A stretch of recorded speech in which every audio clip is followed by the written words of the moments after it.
Sitting in the ghetto thinking about all my homies on vacay. It's been a week and several days since Will went away. How could it be? Will took a flight from me. My producer's gone. Oh shit, I'm all fucked up here. And I'm so all alone. I really miss my producer. Even though he gone away. Oh, but Will coming back someday. You see, look at all the shit Will do, y'all. Look at everything that Will does. Will even tell me to pull my titties up. Pull your titties up, Kim. Shit. All right. Hold on. Give me a second. What's going on? Hold on. Me trying to get this camera straight because this should be moving. And this vertical stream lines up different than the regular horizontal stream. Blah, blah, blah. Anyway, how's everybody doing out there tonight? Welcome. Sprint it down with Kim Brown. Friday edition. Y'all see me. No producer struggling.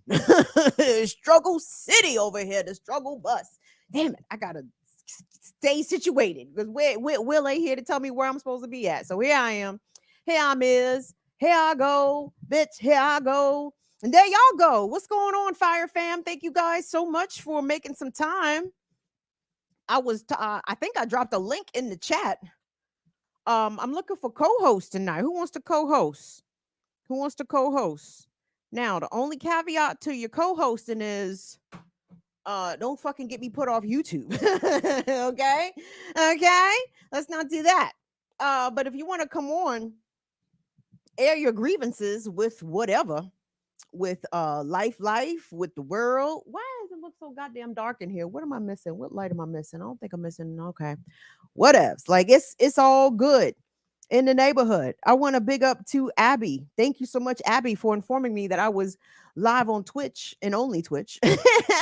So thank you, Abby, for being quick on the draw. Appreciate that. Shout out to Courtney and Latif as well, because on my Twitch turn up, by the way, which was fantastic. If you missed Wednesday's Twitch turn up, you missed a good one because we did it up for Frankie Beverly. I thought I'd ended the Twitch stream. Nope. Nope. So I appreciate Abby, Latif, and Courtney for making me apprised of my errors. So, oh shit, there's somebody in the queue. All right, now let me see. Now, should I spark the J before I let whoever up, or should I wait until whoever come up give me a reason to spark the J? Oh shit! Hold on, I'm gonna fuck around here because again, I only half-ass know how to push the buttons. Hold on, let me see. Can I take myself off stage first? Does that work? Can I do that? A bow. Okay, I know how to take niggas on and off stage. Okay. 92Q, who is? It's Abby. Hey, Abby, thank you so much. No problem. Twitch notifications coming through today. Okay, thank you, Twitch notifications. Thank you so much. I appreciate you being on top of your notifications. Thank you so much, Abby. How you feel? Hanging in there, dealing with stuff, tackling stuff. So many things. School started. I'm running around crazy. So, let me tell you about the whites. Can we talk about the whites here for a second? Look at the whites. Always. Look at how many school systems across the country closed school because why? The children's was making threats. They got inspired by that little fucker down in Georgia, and they said, "Oh, we can get our school for everybody." I said, "Look at this shit. Look at America. The threat of gun violence, interrupting children." All of a sudden, the FBI was like, "Hey, these might be credible threats." Oh, now, okay. Because you got caught looking bad? Is that why now? Yeah. Audacity. Like the fact that we're talking about the school shooting that happened in Georgia where the 14-year-old and his daddy now facing Mm-hmm. murder and involuntary manslaughter charges, not involuntary, all kinds of charges. And the fucking police went and talked to their ass. And Abby, when the white cop told the white father and the white son, well, I guess I'm just gonna have to take your word for it. Holy shit. I said, oh, we're just gonna have to take your word for it that it wasn't you making violent threats against your classmates in the 8th grade. Oh, does Colt have access to the guns? Yeah, he got access, but it's not unsupervised access. Oh, okay. Cops didn't even ask to see where the fucking gun was, Abby. Didn't even ask. Right. And what was the guy's response? To buy him his own. That's how the dad responded. And there's I feel pretty strongly about Second Amendment rights. I usually be quiet because most people don't understand the way that the law is written does not really allow for a lot of things that people are asking for. But also, we have laws that we don't really use, and like a lot of people would think that they're common sense, like lock your shit up. Like if you leave a dangerous thing lying around, that makes you liable for whatever happens with the dangerous thing.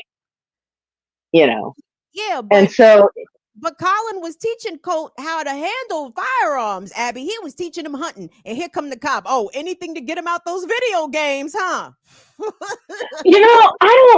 I don't mind the teaching the kids how to hunt. I mind you not locking your shit up when you're done. And you know what I mean? The only thing you're hunting with an AR is people. The AR is not a hunting weapon.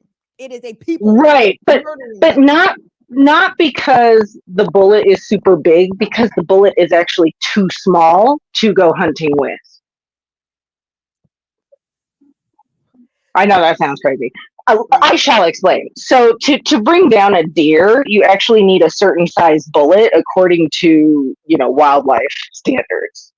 And the AR, right. And, that's actually like the next size up of the minimum, but that's generally preferred because the animal has less suffering for obvious reasons. Like you just want to get it over with for the animal's sake. But the AR, the next size down, is closer to a 22. You're not going to bring a deer down with that. And so I think people... If you hit the deer with 122 bullets, yes, I think the deer might go down. Like, that's the bad thing about the AR, right? It shoots so many bullets, right? No, it still has a 15 bullet magazine limit. And it's also a semi-automatic, so you have to pull the trigger each time. Mm-hmm. Now, automatic weapons, for an automatic weapon, you have to go through the ATF for a whole different federal background check. Well, then I wonder if that's what I shot at the range, because I remember shooting the AR and I would pull the trigger and they go. That may have been a bump stock, and you may have had like a maybe not approved magazine limit. People can also. The feds can suck it. It ain't over here, feds. So come over here looking also, just so people know, if you ever want to shoot something like that, you can hire someone and go to a range, and they will show you how to do it. Totally. You can totally hire someone to teach you that, but you're not going to walk away with it unless you do that ATF background check. Correct. Same thing for suppressors. You also need that ATF background check for suppressors, which I think is kind of stupid, because if you're using a suppressor, it actually makes the crime easier to solve. Long story there. But yeah, you have to go through an ATF background check for an automatic weapon. Everything that anybody else can buy is a semi-automatic, meaning you have to pull the trigger for each bullet. I can go on and on and on about this shit. You might want to rein me in.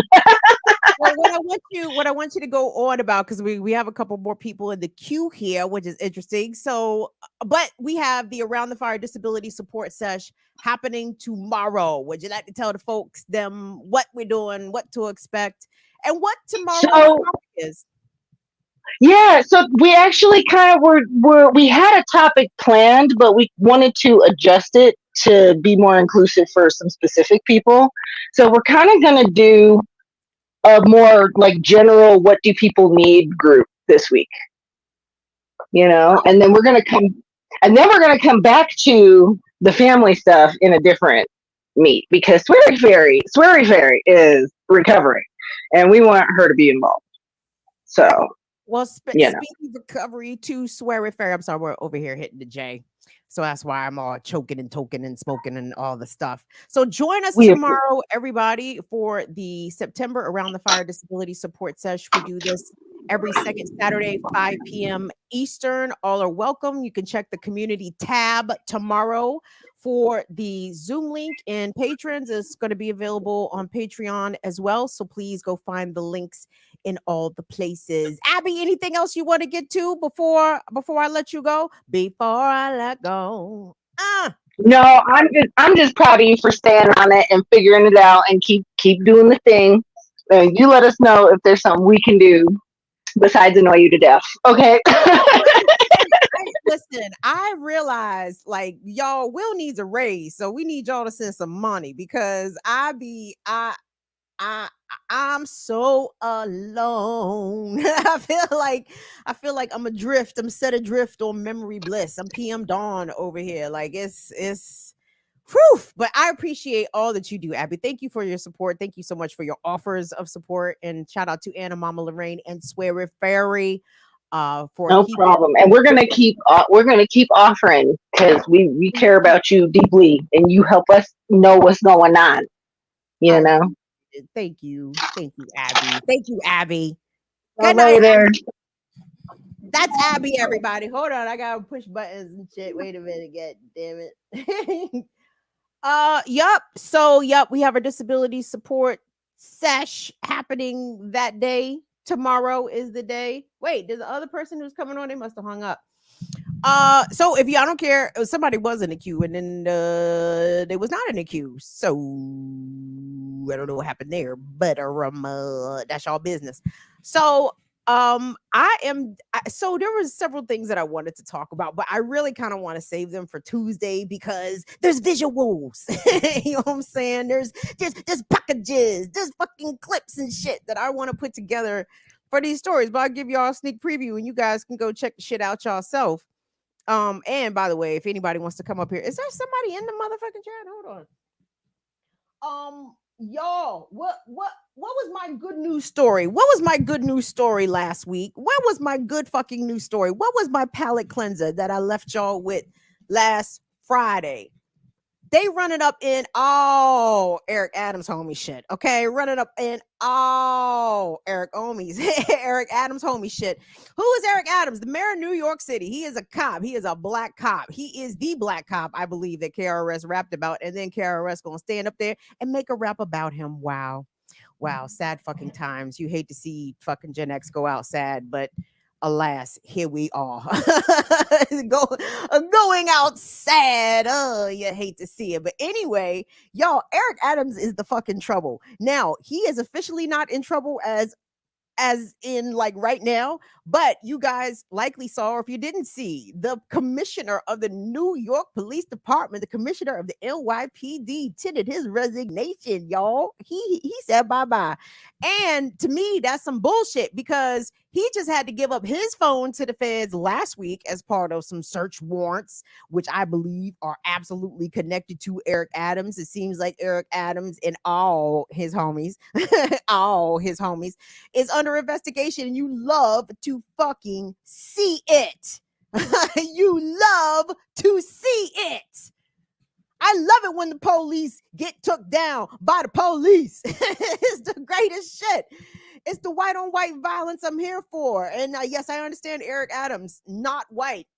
Him, though, a fan of the white supremacy. So pig, cop, ergo white. Okay, might as well be a fucking white out here. Love to see the police and the federale in particular going after Eric Adams. This shit is beautiful, beautiful. But I have a theory, guys. Y'all want to hear my theory? Even though I'm gonna put it all together on Tuesday. I got a theory. Now I know he's under investigation, Eric Adams, for some alleged. Let me get my shit together. They alleged unscrupulous campaign donations from Turkey, the state of Turkey, the country of Turkey, right? Everybody getting money. Everybody getting that fucking pardon the phrase, that Arab money. Menendez was getting Egypt money. You can fucking now. No, Turkish are they Persian? I'm not sure. Let me shut up because I don't know my fucking ethnicities. Whatever. The Middle East money. They look at these tri-state politicians getting that shit. They getting it anyway, and now the Fed's getting at them. You guys, it was just 2023 when a fucking terrible nigga named Sean Diddy Combs received the key from the city from another terrible nigga, Mayor Eric Adams, right? And now both of these niggas is under federal investigation. Both of them. And they know each other's. Now, I'm not saying I'm not no conspiracy theorist. I'm not no tinfoil hattist or not the house ever.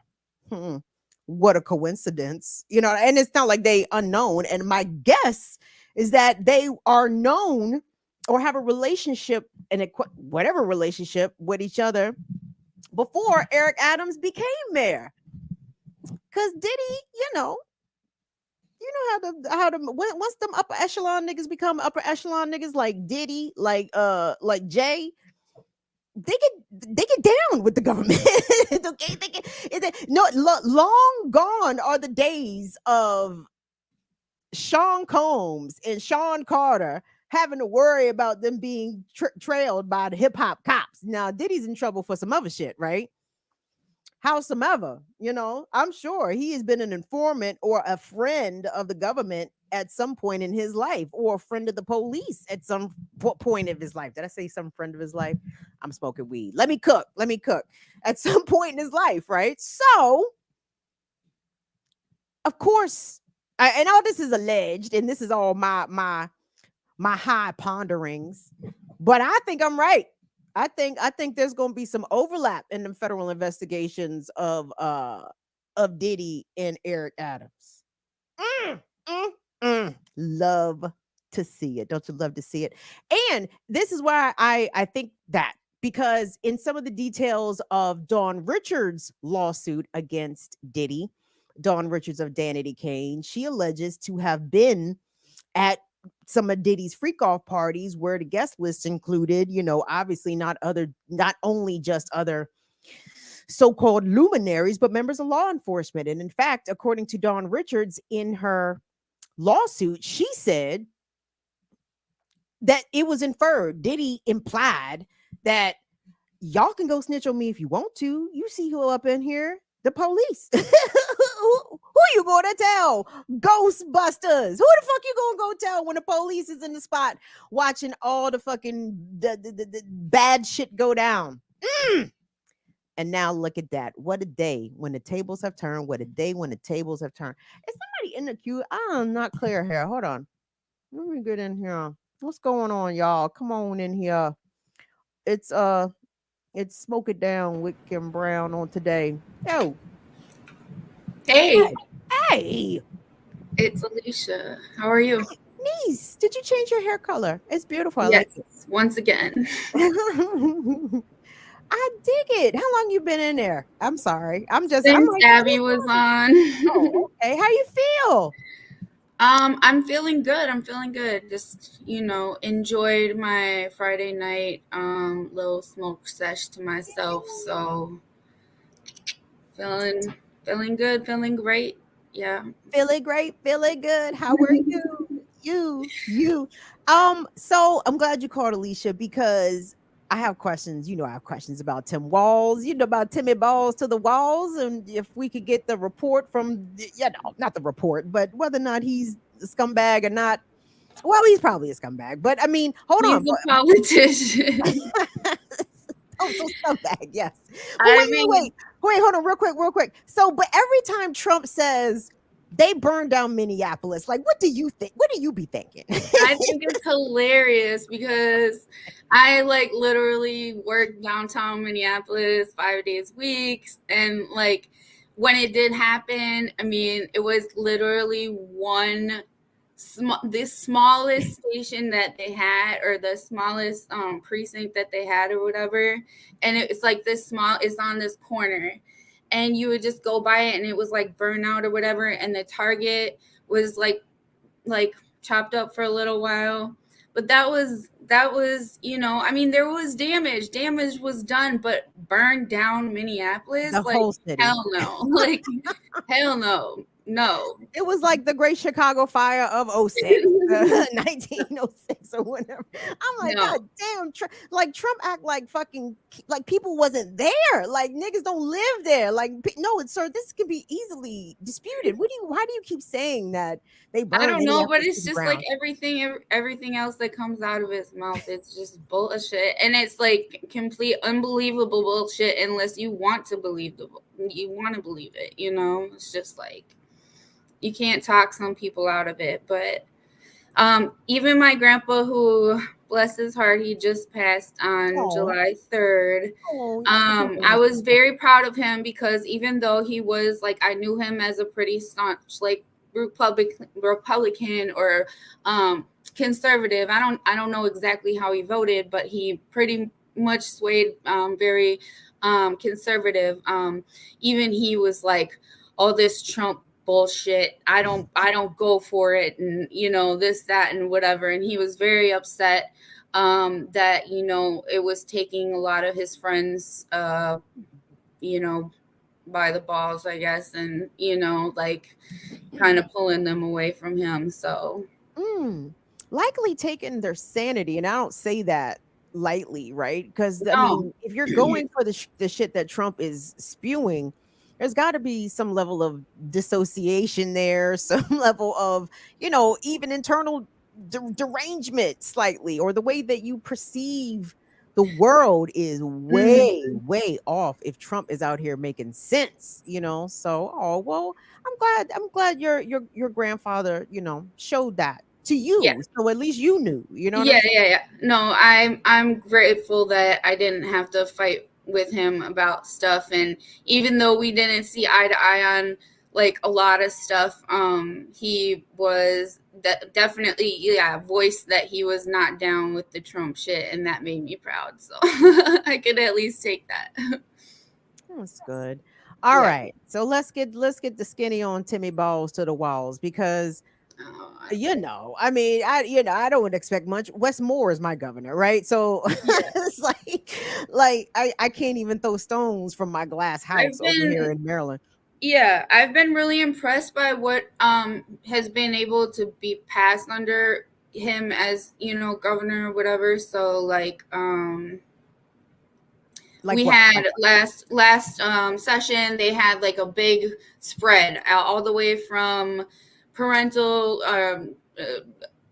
leave, like guaranteed parental leave, to guaranteed sick leave, to they tried to pass this Uber bill. They got really far with it. I wasn't exactly plugged in, so I don't know, but just a lot of really good things. The free that didn't pass. I think the free meals for children, kids get free breakfast and lunch, like no matter what you earn. And so it really brings down the stigma of like kids getting school lunch. I mean, I remember the stigma from being a kid of just not having the money, getting a cheese sandwich or something like that, or, you know, not at one point in time, they were like, all this whole austerity, like you can't share with your friends that are broke or don't have money kind of stuff. And, you know, it's just like, now it's like, you know, screw any of that. It's like everybody can eat. Like, granted, it's not the best food or whatever, but it's like, if somebody's hungry, they're going to have 2 meals a day that are available to them. And that's so much better for the kids.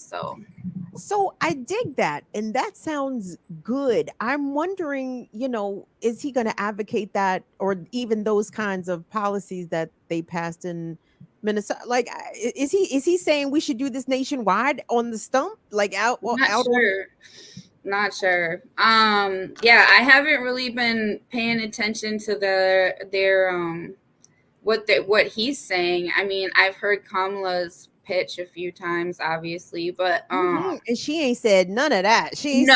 Definitely not. She's not swinging with like all the socialist policies and everything. But yeah, no.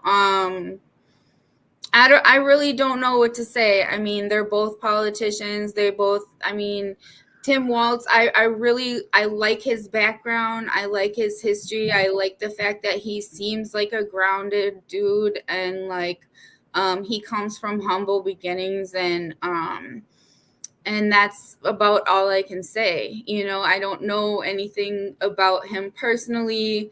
I don't want to pretend like I know. But what's the You know, word? What's the word? I know you want me What's to the tell you word? what's What is up. the word?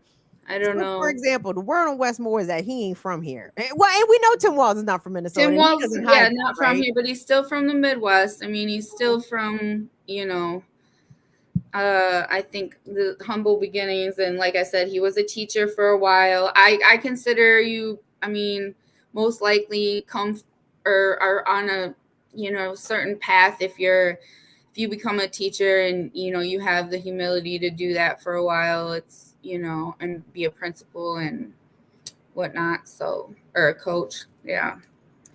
Listen, I don't know what I want. First of all, I don't expect much from You Terrence can't. You Walls can't. at all. But, you know, for somebody, if he signed those bills into law, you know, and the people like it, are happy with it, encouraged by it, you know, we're able to organize and fight for it. I mean, I'm imagining that was probably, I feel like I could see SEIU all in there. I feel like I could see some of the unions all in there fighting for that. But like, it expand it. Like, it's so ridiculous that we have this piecemeal system where Mm-hmm. people in certain states have more access to state benefits or certain types of benefits or a greater amount of those benefits than people that live different places. And it's like, Yeah. if we had a nationalized, socialized system, Mm-hmm. then more people could be lifted up or have access to stuff like, you know, what people are about to get in Minnesota. When is that going to affect, by the way, Yeah. Alicia? Did it go right into effect? As far as the legalization. If, like the parental leave and the paid sick leave. Oh, that, yeah, it went into effect this year. So the beginning in January or whatever. So yeah, people have really seen. I mean, there were a lot of places that were already like, you know, doing it already to some certain extent. So there were some jobs that didn't see any change, but the jobs that were like the lowest of the lowest, you know, paying jobs are the ones that now have to give sick leave and stuff like that. So people are thrilled about it. So But has there been a corporate response to that? Because I know for the Uber bill, for those that may not know, there was a bill in the Minnesota legislature last year, I guess, where Uber and Lyft drivers were organizing for a minimum wage. yeah. And Waltz refused to sign the bill, even though it passed through the legislative body. He refused to sign the bill because Uber and Lyft threatened to leave. They threatened to leave. They threatened to leave the whole state of Minnesota. Like, I mean, it's like, what? You gonna what? Such So they threatened to bullshit. leave, and Walls capitulated to the desires of the corporate interests, and so those drivers did not get, you know, a state mandated minimum wage. Yeah. Uh, but I forgot Yeah, what the it fuck. was pretty bullshit. You know, what can I say? Like I said, you can't expect much out of a Democrat, like, you know, especially, but I don't know. Well, yeah, and you know what I realized? Like, we really kind of look at politicians. I'm guilty of this too. It's like, you know, you're not responsible for Tim Walls. Like, it's like me asking, "What's up with the Vikings, girl? What is it like you coaching, right? Like it's Right. you telling Tim Walls what to do." I'm like, "What's going on with Tim Walls?" Right. I have no idea. No, but I'll just keep it real with you. Yeah. I don't know, and it doesn't really, you know, I don't plan on voting for Kamala anyways. Is Um, Minnesota is it tight? Is the race tight, presidential race? I don't think it will be. Really? Hmm. I don't think it will be, especially with both. No, I don't think it will be. All I see is, granted, I'm very city like adjacent and city centric, so all the signs that I see, all the support that I see is all for Walz and Harris. And the one Trump sign that I saw is by my mom's house. And it was pretty small. I was like, "Oh, are you scared?" It wasn't like this big flag and a big sign. It was just a little sticker. So, but yeah, like once you do, I mean, granted, like I have no idea what happens once you go, any more than 20 minutes outside of the, Minneapolis, St. Paul area. So, I know that on the map, it definitely shows that it turns red as soon as you get out there. And I know from personal experience, like just being north of the cities, that, yeah, just the racism is just exponential. Like as you get out there farther, it's very like hidden until the liquor gets into people. Yeah. So I've only been to Minneapolis once and been to Chicago several times. And let me tell you, like, and that the white folks are so nice. So I wish I could say they was not nice. I wish I could say, and I know the race. I'm in America. Like I know the racists are everywhere, but yeah, the Midwest whites, like it is a level of nice. Like it's just it's almost disarming. Like are y'all fucking with me? Like what's going on? But y'all are like they're so nice. The ones I encountered were super nice. No, a lot of us are raised like to just be, I mean, that's one of the things I was raised with a lot of pride and that I have now is just like to be kind to others, to be paying attention to who's behind, like is somebody behind me, like, it irritates me when somebody goes in front of me. And yeah, and I instill that with my child, like I wouldn't, if he ever, accidentally like doesn't hold the door for me or something, get a little, like, or a little like, hey, like that's not nice. So can I count? I don't even know if I could count. How many times have I been coming into a building and I see somebody in proximity, and it's been white women, Alicia. I have held the door for the white woman coming behind me, and she just walk in. She didn't say thank you. Yep. I said, oh, I guess you thought I'm just the door holder. Yep. You thought I was the door person. Oh, the word is thank you. Never be me, Karen. Jeez, and it's weird. I mean, that's happened. That's one of those. I guess they call them microaggressions. I don't know. It's bleh. It could be, or it could be just they just really would be like that towards anybody. Maybe, maybe it could be, but either way, it doesn't feel good. It doesn't. And so when that happens to me, it just makes me, it reiterates like how much like I don't want to be that person. Like how much like I would hate to be. Talked about like, oh, this girl in the hallway, she gave bad energy, or something. It's like, no, like I would probably make it awkward to the point where like I'd be like, no, let me hold the door for you, and you'd be like, now you're making it awkward, like, now you're doing a lot. You're doing too much now, right? Just say thank you. No, but I mean to have presence of mind of, what could turn into even perceived, whether or not intentional or otherwise, perceived social slights, you know what I'm saying? Like, or, just intentional rudeness. Like, I'm telling you, people's out here raised crazy. People out here raised in the wilderness with no manners. It is crazy out here. So good on you for giving your child home training. Jesus, that's like a home training. It is. But, and then, what also reminds me is that, where I work, really, I work with youth. A lot of them have either come from foster care situations or foster, have previously been in foster care, or they're coming from shelters, or off the street.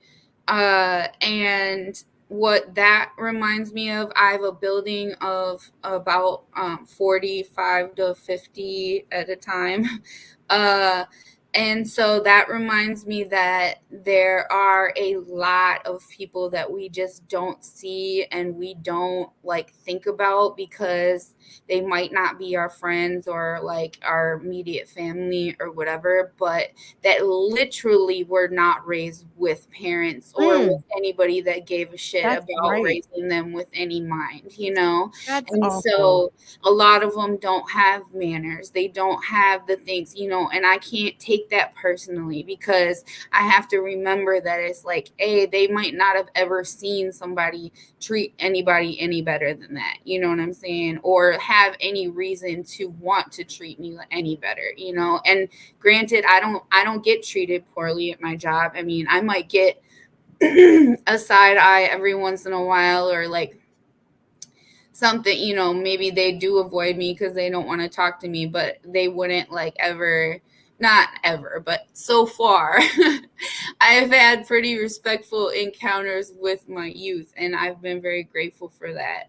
But I just come at them with I try to come at them as real as possible, like just, you know, try not to bug them for little reasons and, you know, get too nitpicky about stuff, but then when it comes real, it's like we really got to have a talk, you know? So had to have some real heart to hearts. I appreciate that perspective because I forget that there are people out here who's not been shown much, you know, Yep. in the And it's way like, of love and or, you know, social norms, etc. So thank you for reminding a goofball like me of such.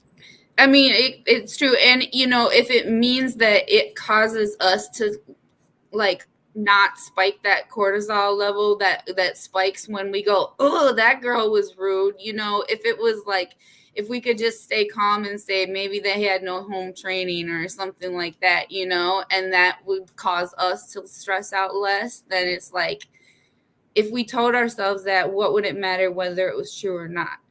You know what I'm saying? Whether Oh they were. yeah, but see, so anyway, I when I would go on walks around here, I Mhm. encountered this one time. I encountered a group of young kids. I think it was, I mean, not young kids. They was probably 15 to 17, and there's probably Mhm. about 3 or 4 of them. And when I was passing them, I said, "How y'all doing?" And they didn't say anything. I said, "How y'all doing?" And they're like, "Fine, fine." And they all, everybody mumbled fine.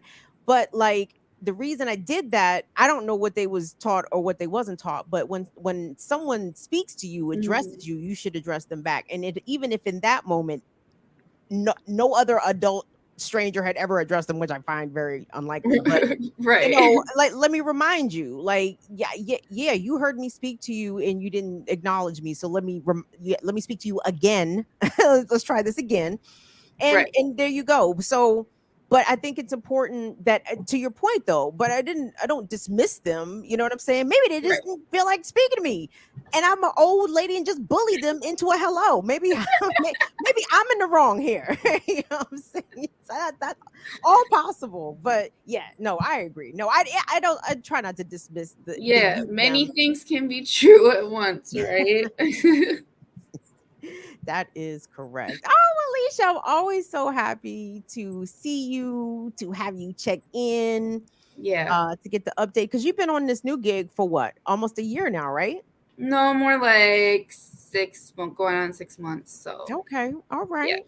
And you enjoying so far, so good? Yeah, I just got I was actually like I was supposed to be, it's supposed to be two people being case managers in this position or in this place where I'm at, and it was just me for about the last 3 months. So I now have a new coworker and they're actually from somewhere adjacent, so it's I've known them for a few months already. Mhm. And it's just really good energy, and he's like just he's gonna bring a lot of good change I can see, and good energy, and Oh, I'm bring, very happy for yeah, you on a that front. positive male energy to the boys around, or the young men around of Mhm. us that need that male role model around. So Listen, when they good, they go, baby. When they good, they are great. So mhm. I'm happy that that's the dynamic in the relationship that you got with with this coworker, male coworker Yes. at work. Yes, yes, yes. So I'm sorry, girl. You know I'm awkward out here, and I'm a little stoned. So there's that. It is all good. I'm happy you're happy.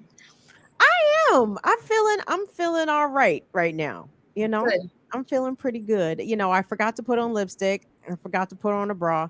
I just came in here and sat down, and I'm like, oh, maybe I should have looked at myself before I started pushing buttons. See, this is why, again, this I don't know if I'm for workers' rights, Alicia, because I don't like Will going on vacation and shit. You know what I'm saying?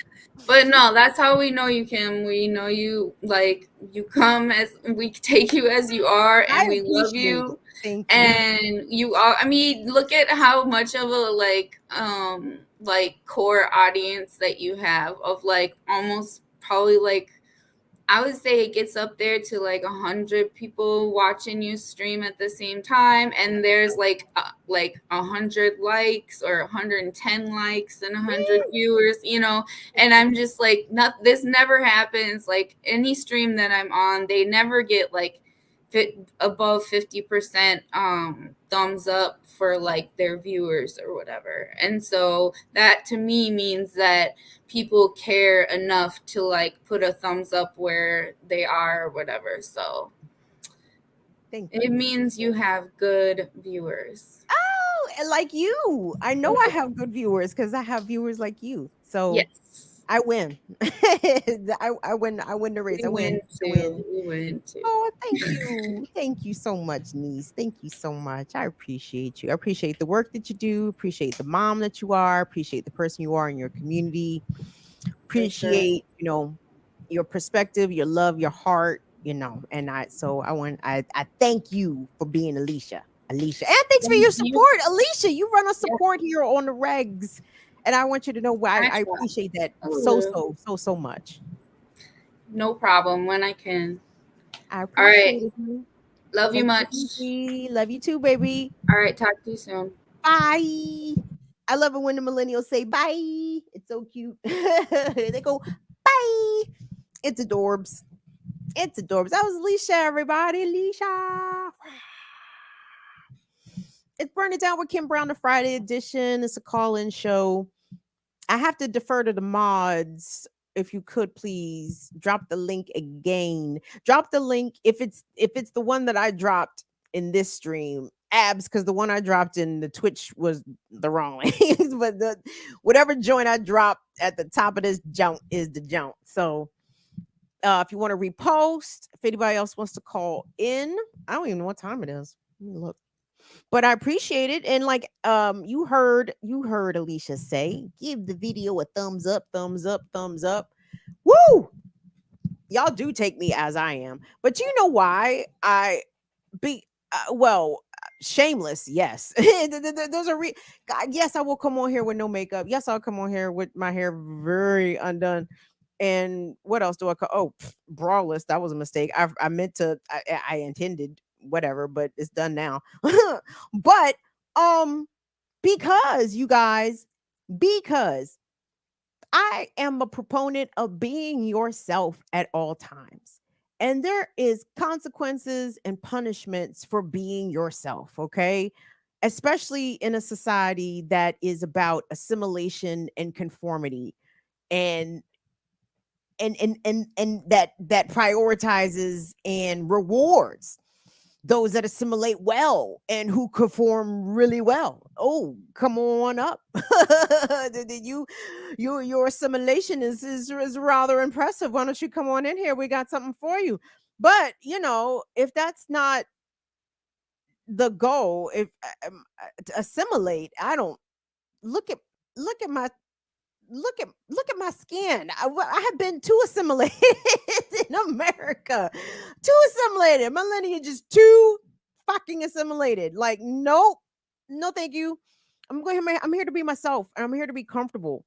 And I have been required to perform femininity in ways that I don't like to do. Okay. I don't like to do it. I will put on a face of makeup. I need a good goddamn reason. I put one on. I need a good goddamn reason. And I'm sorry, as much as I love y'all, appreciate y'all coming live on YouTube, be on my channel or any other channel, is not a good goddamn reason for me to put on a full face of makeup. Not anymore. I used to do it. I ain't doing it. No, no, no, no. We gotta have like the biggest guest on earth coming on this platform. Like, who the fuck is it? If okay, yes, if Redman or Ghostface is coming on the platform, yes, I will put on a full face of makeup. I even might go purchase some lashes or some shit. I might try to do it cute, cute. You know what I'm saying? If one of my guys comes on here, but I mean, that's no disrespect to y'all at all. Like, I fucks with y'all, not like I fucks with Redman and Ghostface. So just keeping it a buck. So anyway, but I need a good goddamn reason to put on a full face of makeup. Full face of makeup. Where are we going? Excuse me. Are we going somewhere? Like, what is it? A funeral? Like, what? Is it a wedding? Like, what is the reason? What? Oh, thank you, thank you, thank you so much, Abby. Copy that link, please, and thank you. What else was kind of that I find interesting? I found it interesting. I'm switched to sports here for a second. I find it interesting. I was watching a little bit of. I need to go and watch PTI because me, as a middle-aged person, love the views of the elderly, like Tony Kornheiser, right? Like, I'm here to seek out the views of the elders. Kornheiser, elder is I don't know what, but my nigga though. So anyway, Tua Tagliavia, my bad, no disrespect to the brother's last name, but anyway, Tua, the quarterback for the Dolphins, suffered yet another concussion. I couldn't even watch it, and I because when they said that he started to like convulse us, I said, because I had the TV on and they were talking about it, and I wasn't looking at the screens, and then they described it. I said, I don't think I'm not going to avert my eyes to watch that. It is quite telling, I think, that two players of color, one black, one Pacific Islander, I believe. Where is Tua and them from? Are they Samoan, Hawaiian? I don't know, but Pacific Islander would be my guess. I'm pretty confident that's correct. But anyway, so two players on the same team are you see them getting bust up and exploited by two different feathers of the same system, right? You see the white power and white supremacist apparatus of the state snatch up Tyreek Hill out his car because he didn't roll his window down. Wow. Okay. Not because he didn't roll his window down, but he got snatched out the car because he was an uppity Negro. He needed to be put in his place. That's it. Face on the sidewalk, sir. Get down. So you see him getting bust up by the fucking white power apparatus of the state, and then here come Tua getting cracked because of the violent exploitative nature of football on the bodies of these players in the interest of generating profits for these billionaire owners who operate wholesale as plantation owners. And the NFL player owner dynamic and coach player dynamic is absolutely that of owner, overseer, and enslaved in some way. And yet these is well paid quote unquote slaves. But when you got CTE and you 35, can't fucking half-ass walk, can't remember your children's names, how much money is that worth to you? So to me, there was a bit of, I mean, maybe irony is not the right word, because irony and ironic get overused and misused all the time. But it was an interesting contrast, or rather, comparison of the experiences of two different players on the same team, though. One black, one brown, and look how they getting exploited up by the system. Even though they are well compensated athletes, the exploitation still doesn't stop. It's just at a different level, right? It's crazy. That's crazy. Okay, well, Abby said that she dropped the link and nobody coming up, and it's after 8 o'clock. I mean, don't let me hold y'all hostage. Don't let me hold you hostage, baby. Cause you see, I got a J on deck. You know what I'm saying? I will resume my J and cut on I the ID channel and cut on ID channel and solve crimes and have a fucking happy evening. Me and Bagheera co-chilling. What y'all want to do? What y'all want to do? Oh, but though, don't forget to go watch Saturdays with Renee on Black Liberation Media on tomorrow. Set your bells and notifications. Or a ding a ling a ling. Oh, it's ting a ling a ling. Sorry. It's not ding a ling a ling. It's ting a ling a ling. Maybe he meant, oh, you know what? I never heard that Shabba Rank song that Ear Doctor played. Punani bad, Punani good. I never heard the song before. So anyway, but maybe he did mean to say ding a ling a ling. Anyway. Oh, I have the oh, I know. Okay, hold on. Blah. The link. I had dropped it at the top of the chat. That's how y'all got in here. Hurricane. But you could call me Slurricane. If you're in here, hit the like button, please. And thank you. Thank you so much. Is this me right here? Let's give this a shot. And I literally do mean let's give this a shot. This could go all kinds of ways. Let's hit that joint. Bow. Did it work? I think it did. Hold on. I saw a clip today on TMZ about Lil Wayne being hurt up because he didn't get picked to perform at the Super Bowl that's going to be in New Orleans on February 2025. And Wayne said that shit almost broke him. I said, broke you, dog? it almost broke you. Broke you? Broke him. He said it all. He almost felt broken. He felt broken. And that's not let me not dismiss or diminish the man's feelings. Maybe he felt some kind of way. Maybe, and legitimately, Wayne can make a case that he was is at a certain point in his career that legitimately Kendrick Lamar is not. And, you know, Super Bowl performances usually have been artists with like long catalog.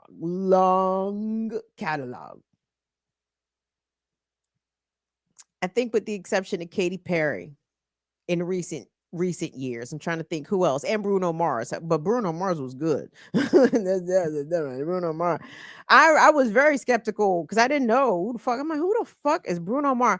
Like when and he got up there, I said, look at this little Polynesian nigga getting it. I don't even know his ethnicity. Let me shut up. Let me stop speculating on people's ethnicities out here because I'm swing and a miss. Jesus. So anyway, but I was impressed with Bruno Mars Super Bowl performance. But like Kendrick, I don't know. I know Kendrick has a broad appeal to what I would say arguably are millennials and younger. I know that there are lots of folks my age who know and are fans and listen to Kendrick. I guess it's just me. Like I told you, I checked out a rap in 08. It's been a long time. It's been a long time since Wu-Tang had the chance to shine. Like, do you hear the shit that I be reciting? My shit is viejo out here. The shit I like is old. It is old. But what I will say, contrasting Kendrick's catalog to Wayne's catalog. Now, Lil Wayne has been fucking putting out records since 99. No, The Block is Hot came out in 99. That was his first solo joint. But Wayne was all on them Cash Money joints, on the motherfucking Bling, because Bling Bling is a hot boy. Woo, them New Orleans groups. They had so many iterations. I don't know. I can't remember who was in what group. But Bling Bling, but Bling Bling wasn't Wayne's song, right? That was the Hot Boys. That was like BG, fucking Juvie and Turk, right? Whoa, what a time. So my point is, Wayne got long catalog and many generations, multiple are deeply familiar. And honestly, Jay-Z is a fucking goofball for this shit. Now, in fairness to me, this whole idea that the Super Bowl performer, halftime performer, should coincide with the location of the Super Bowl that year. I don't know why. Was Prince from Miami and I didn't know it? Like, what happened? What was Michael Jackson from wherever the fuck he performed the Super Bowl at and burned it down? Absolutely not. What are we talking about? But if we doing that, if that's the theme, if that's what Jay-Z out here trying to do, then why not? Nigga, do you know how do you understand how white folks my age, 40 fucking plus, 45 plus, would lose their mind to see Juvie on the halftime stage? Not just fucking white folks. I fuck white folks, but I'm saying, like, well, me personally, and us, all of us, yes, would. But in addition to, my point is, Back That Ass Up has massive, broad fucking appeal. You know what I'm saying? I know everybody like they not like us, or he not like us. So what's the other shit Kendrick got? We gonna be all right. I get cool, but we gonna be all right versus Back That Ass Up. Let us not play games. Let's not play games with Bling Bling. Let's not play games with what Wayne and really Cash Money would be bringing to the table. And all this talk about Drake. The fuck? Drake ain't from New Orleans. You better bring out P. You better bring out Mia X. You better bring out motherfucking Fiend. You better bring out who else? Fuck it, dig up Silk the Shaco. I mean, hey, New Orleans. Hey. Anyway, hey, who this? All right, KNS. Take yourself off mute. Maybe I gotta have my finger on the button. Nah. I was talking both. What's good? Hey.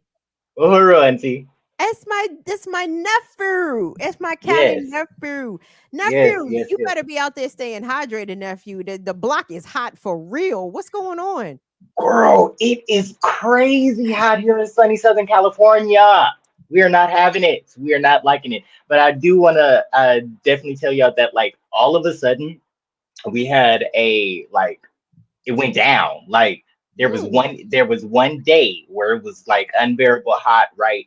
Couldn't even sit outside. My Apple devices can't handle the heat, right? I love to sit outside all day, right? You know, this is my space. I literally be out here all day. You know, I'm an unemployed student. Okay. So like literally, you know, we had a particular day, it was so hot, can't even have an iPad and MacBook outside and stuff like that. And then that evening, it got so cold you could barely believe that it was just 109 degrees.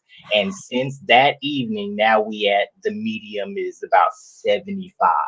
It's like a complete, like, when like we went, it's almost like we traveled from Arizona to California. Like, this is what Cali's supposed to be right now.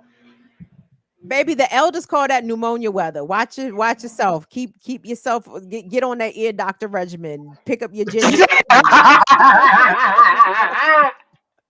Pick up your vitamin C intake, baby. That's pneumonia weather. When the temperatures swing like that, 20, 30, 40 degrees.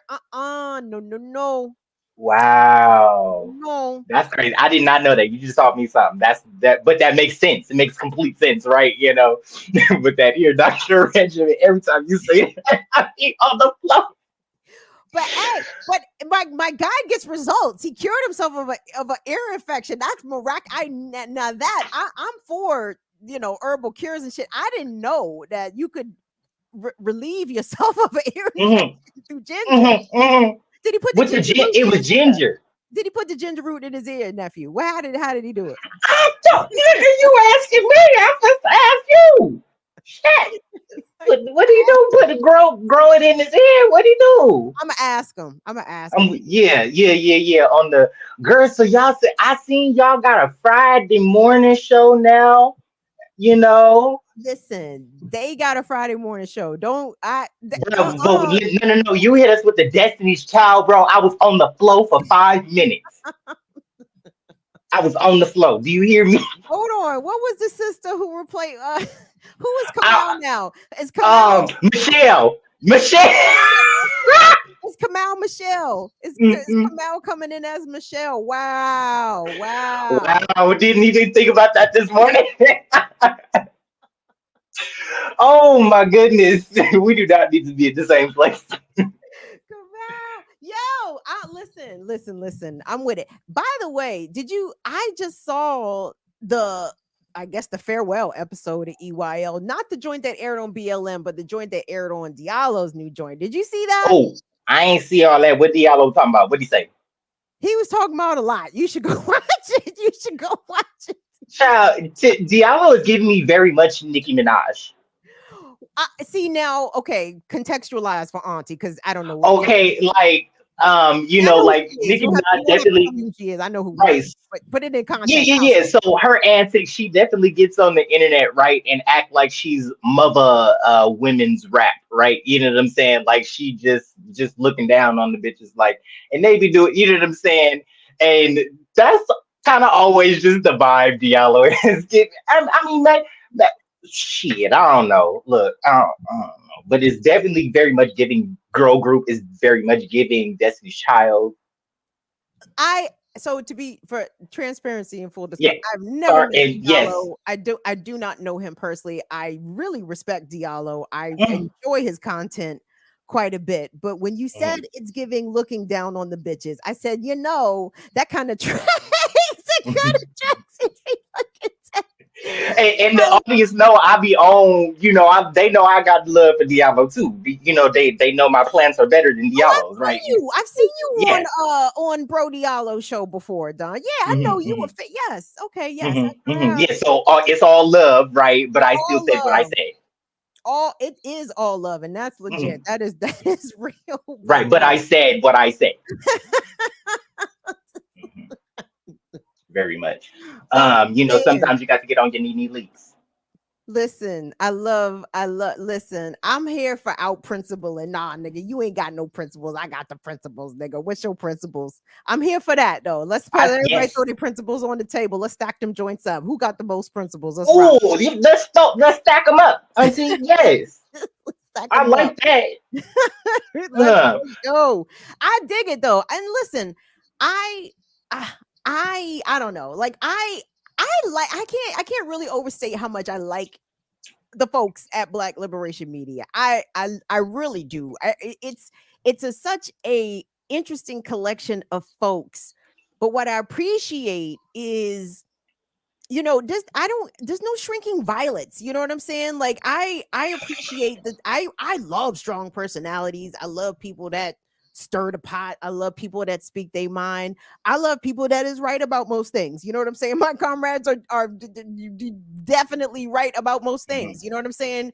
But there's no but actually. I just wanted to say that because I the dynamic over there in the combination of folks. We need some relief. You guys are seeing a struggle like in real time. So, and I appreciate you, Don, everyone that's in the chat, everyone that comes over to the remix, everyone that watches EYL, like, thank y'all for not shitting on us. You know what I'm saying? For being understanding and being patient and understanding. No, but thank y'all for being willing to show us the struggle, because organization is not all roses, flowers, and poses. This stuff is demanding.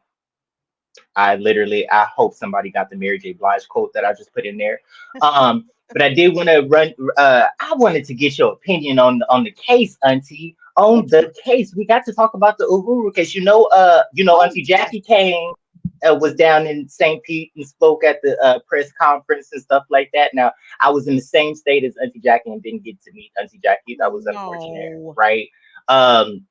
But so we chairman Omalia Shatella, chairwoman Penny Hess, and Jesse Neville have been found not guilty of acting as foreign agents, but they've been found guilty of conspiring to act as unregistered foreign Nigga, agents. what does that even mean? Nigga, don't ask me. I gave you all the information I got.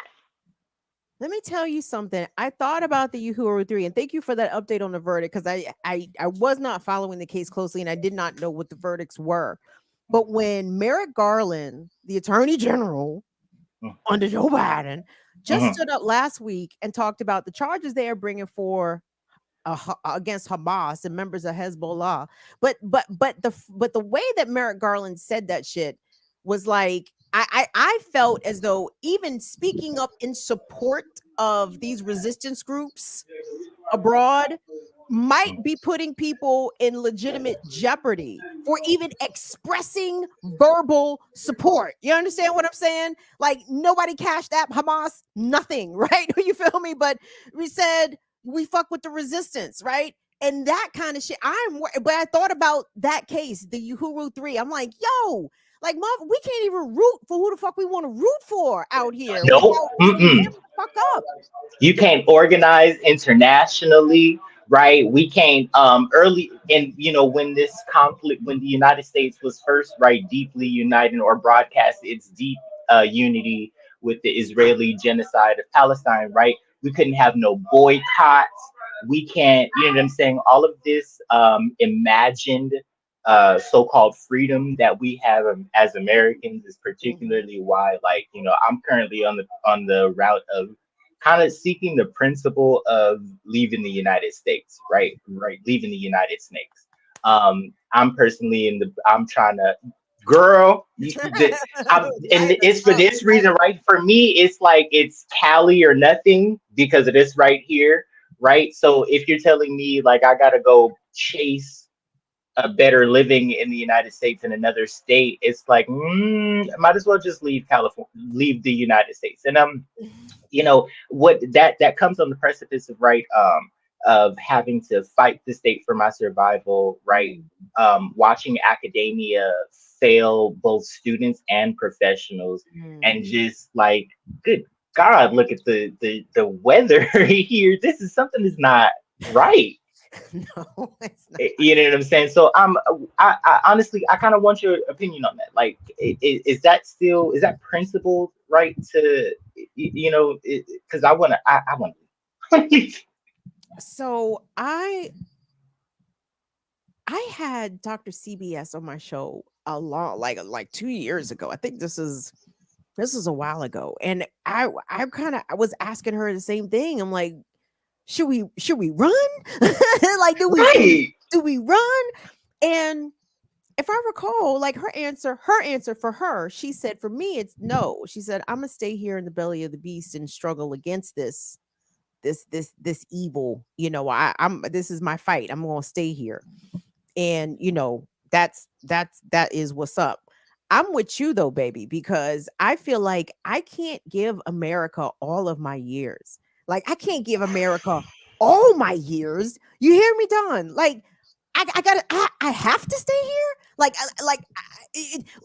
I'm sorry. I get the privilege of what, 5 days and 4 nights out of 52 weeks. I get 5 days maybe abroad. Like, fuck that shit, babe. Like, I gotta get out of here. I gotta see what it's like from the outside.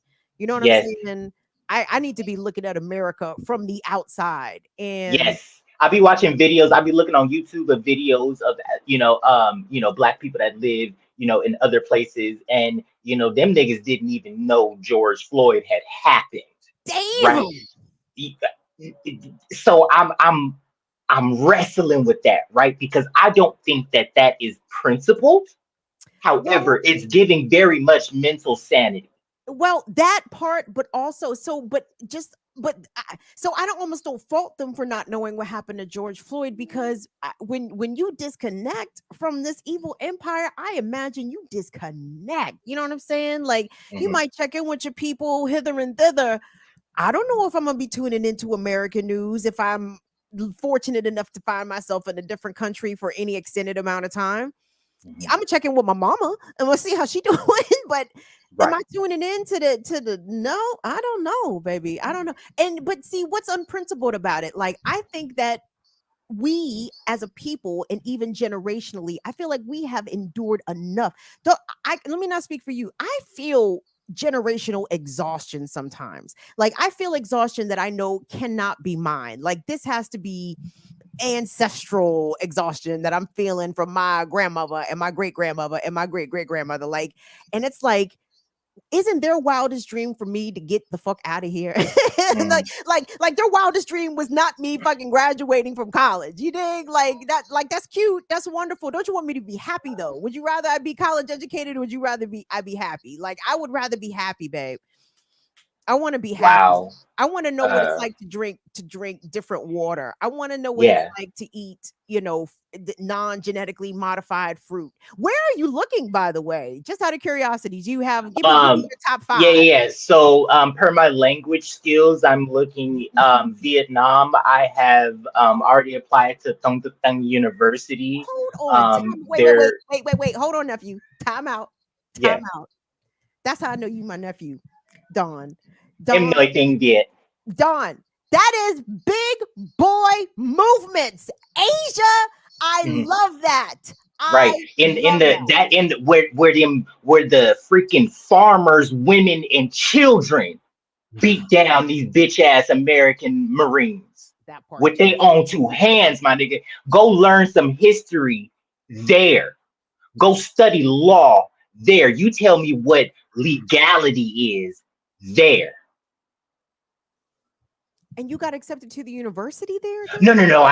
They courted. We talking. You know what I'm saying? But I even love that you had the impetus to do such a thing. Like, that is. And there is no infrastructure set up around like students possibly wanting to do that. That is another disparity that's happening, right? Community colleges, at least here in California, have transfer centers. Nobody has any clue how to, and I go to multiple community colleges. Nobody has any clue how to do things like apply to the Universidad de Havana in Cuba, because that's another point of interest of mine. I also want to apply to the University of Tehran in Iran, right? You know what I'm saying? You cannot access these sites, without very much, like, you need help, right? If I didn't have the language skills that I'd have and just the space and freedom of being an unemployed student, right? And thus the time to like sit up here and, do all of this on the computer, I would not be able to navigate these processes in any way, shape, or form. But my plan is either one of these universities is going, pick me up, and that's how I'm gonna get up out of here. Or I guess I gotta at least get a bitch ass bachelor's, possibly even a master's from one of these bitch ass Euro-American institutions, which will make me marketable kind of anywhere, because you cannot just leave the country, right? First off, deep solidarity with any of my African comrades that are taking care of their kids, but on the wrong side of the American colonial family law courts, who can't leave because child support X, Y, and Z. Leaving this country is a hell of a privilege, because that is not a thing in some countries want you to have like tens of thousands of dollars in the bank before you even get there, talking about something you trying to live there. So this is a very unattainable process. But what do you think about that, Auntie?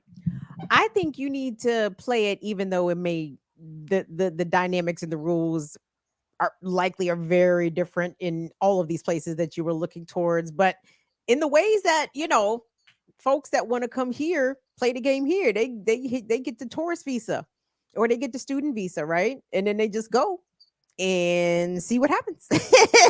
Like, and then you learn the ropes. You learn, the way that their institutions move. You learn the bureaucracy, or you get, you meet people and who can hip you to the bureaucracy, and maybe even how to get around it.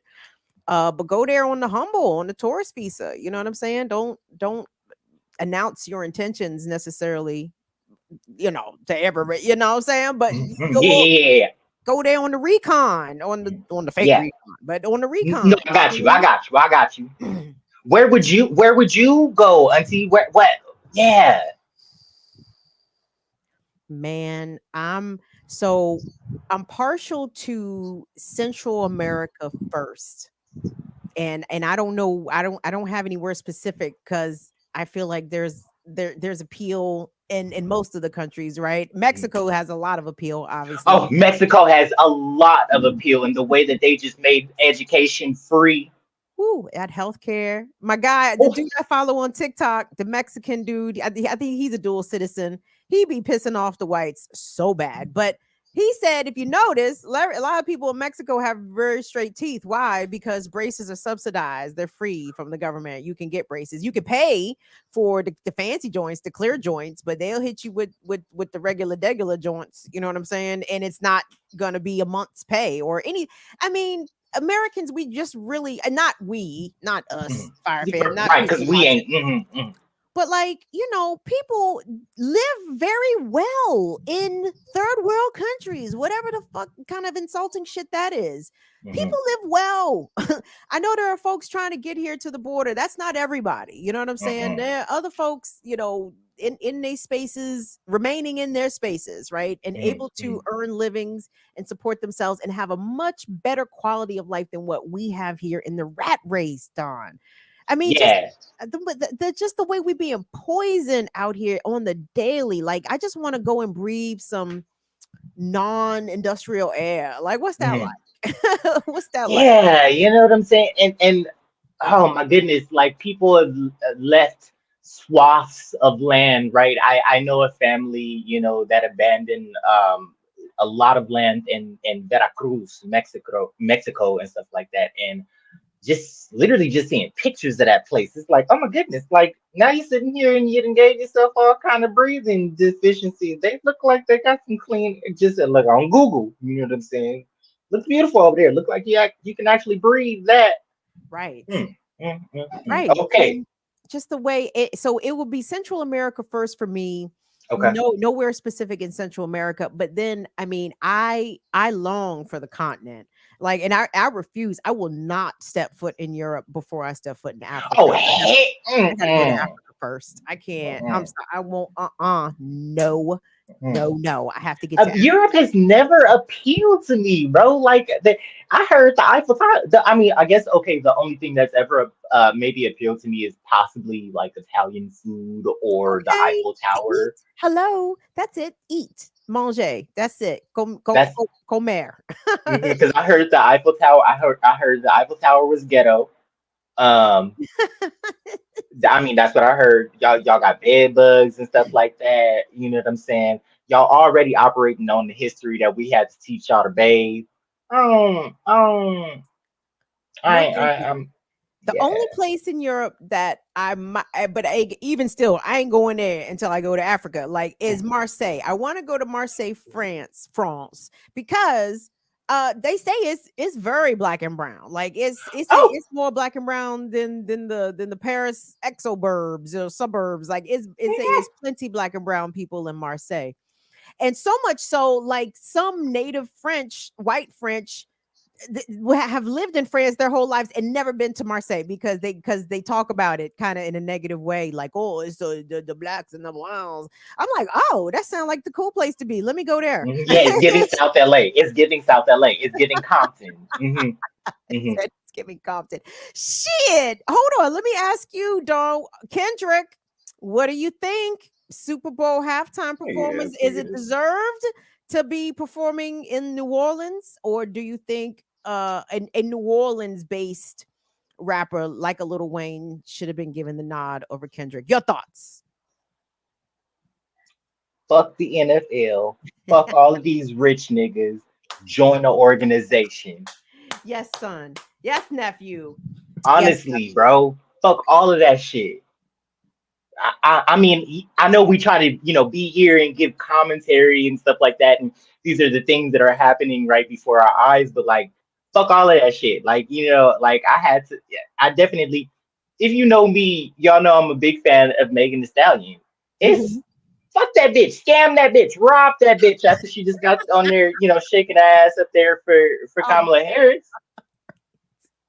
Rob her. Now, I'm not gonna be retrogressive and go back and be like any of the other things got something to do with your lack of principle, right? No, I'm not that. I'm not dumb like that. I can, two things can be separate. They're two right, different incidents. Yes. No, right I'm with you. brain, Yes. right.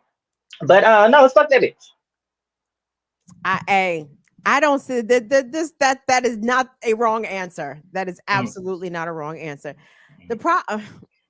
I don't know. I agree. Like it's too much of this inane shit dominates the mainstream landscape. Watching the local news, I was surprised, but not at the same time that they actually mentioned whatever the fuck happened with Justin Timberlake, and I'm like, why is this news? Like, tell me why this is news in DC. Like, why is this news here? Well, oh my goodness, can we talk about the way American journalism? Can you even put those two words together in a sentence anymore? You know what I'm saying? But on that, if you are, I can give you definitely my opinion on like Kendrick Lamar's artistry and stuff like that. I honestly think that all of these male African rappers these days are kind of weak and whack, right? Everybody's pushing gun culture and stuff like that. Did you see his ad? His advertisement, right? I kept hearing, I thought those were gun clicks, and it seemed to be heavy on the pushing America, right, as the gun bastion, right, as the military superpower. It was very much, he was cooning for the imperial powers. And on the, I can definitely, taking it back to the Drake and Kendrick Lamar thing. Both them niggas is weirdos, right? There were definitely rapper. Okay. I'm with you, Auntie. I would have preferred Lil Wayne. So That's let the me be choice. clear, not my preference. I prefer the Foo Fighters. I think okay, my like bad. we need to be we just gave up on booking rock acts for the Super Bowl, I guess. Okay, fine, that's cool. We're not booking rock acts. I prefer, my vote is for the Foo Fighters, but nobody asked me.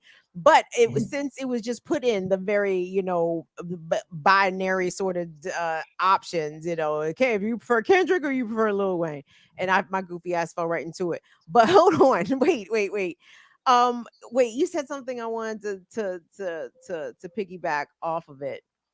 And of course I smoke weed, so I done forgot what it was. So my apologies, nephew. But I said, girl, what I say? Damn, I didn't forgot what I said.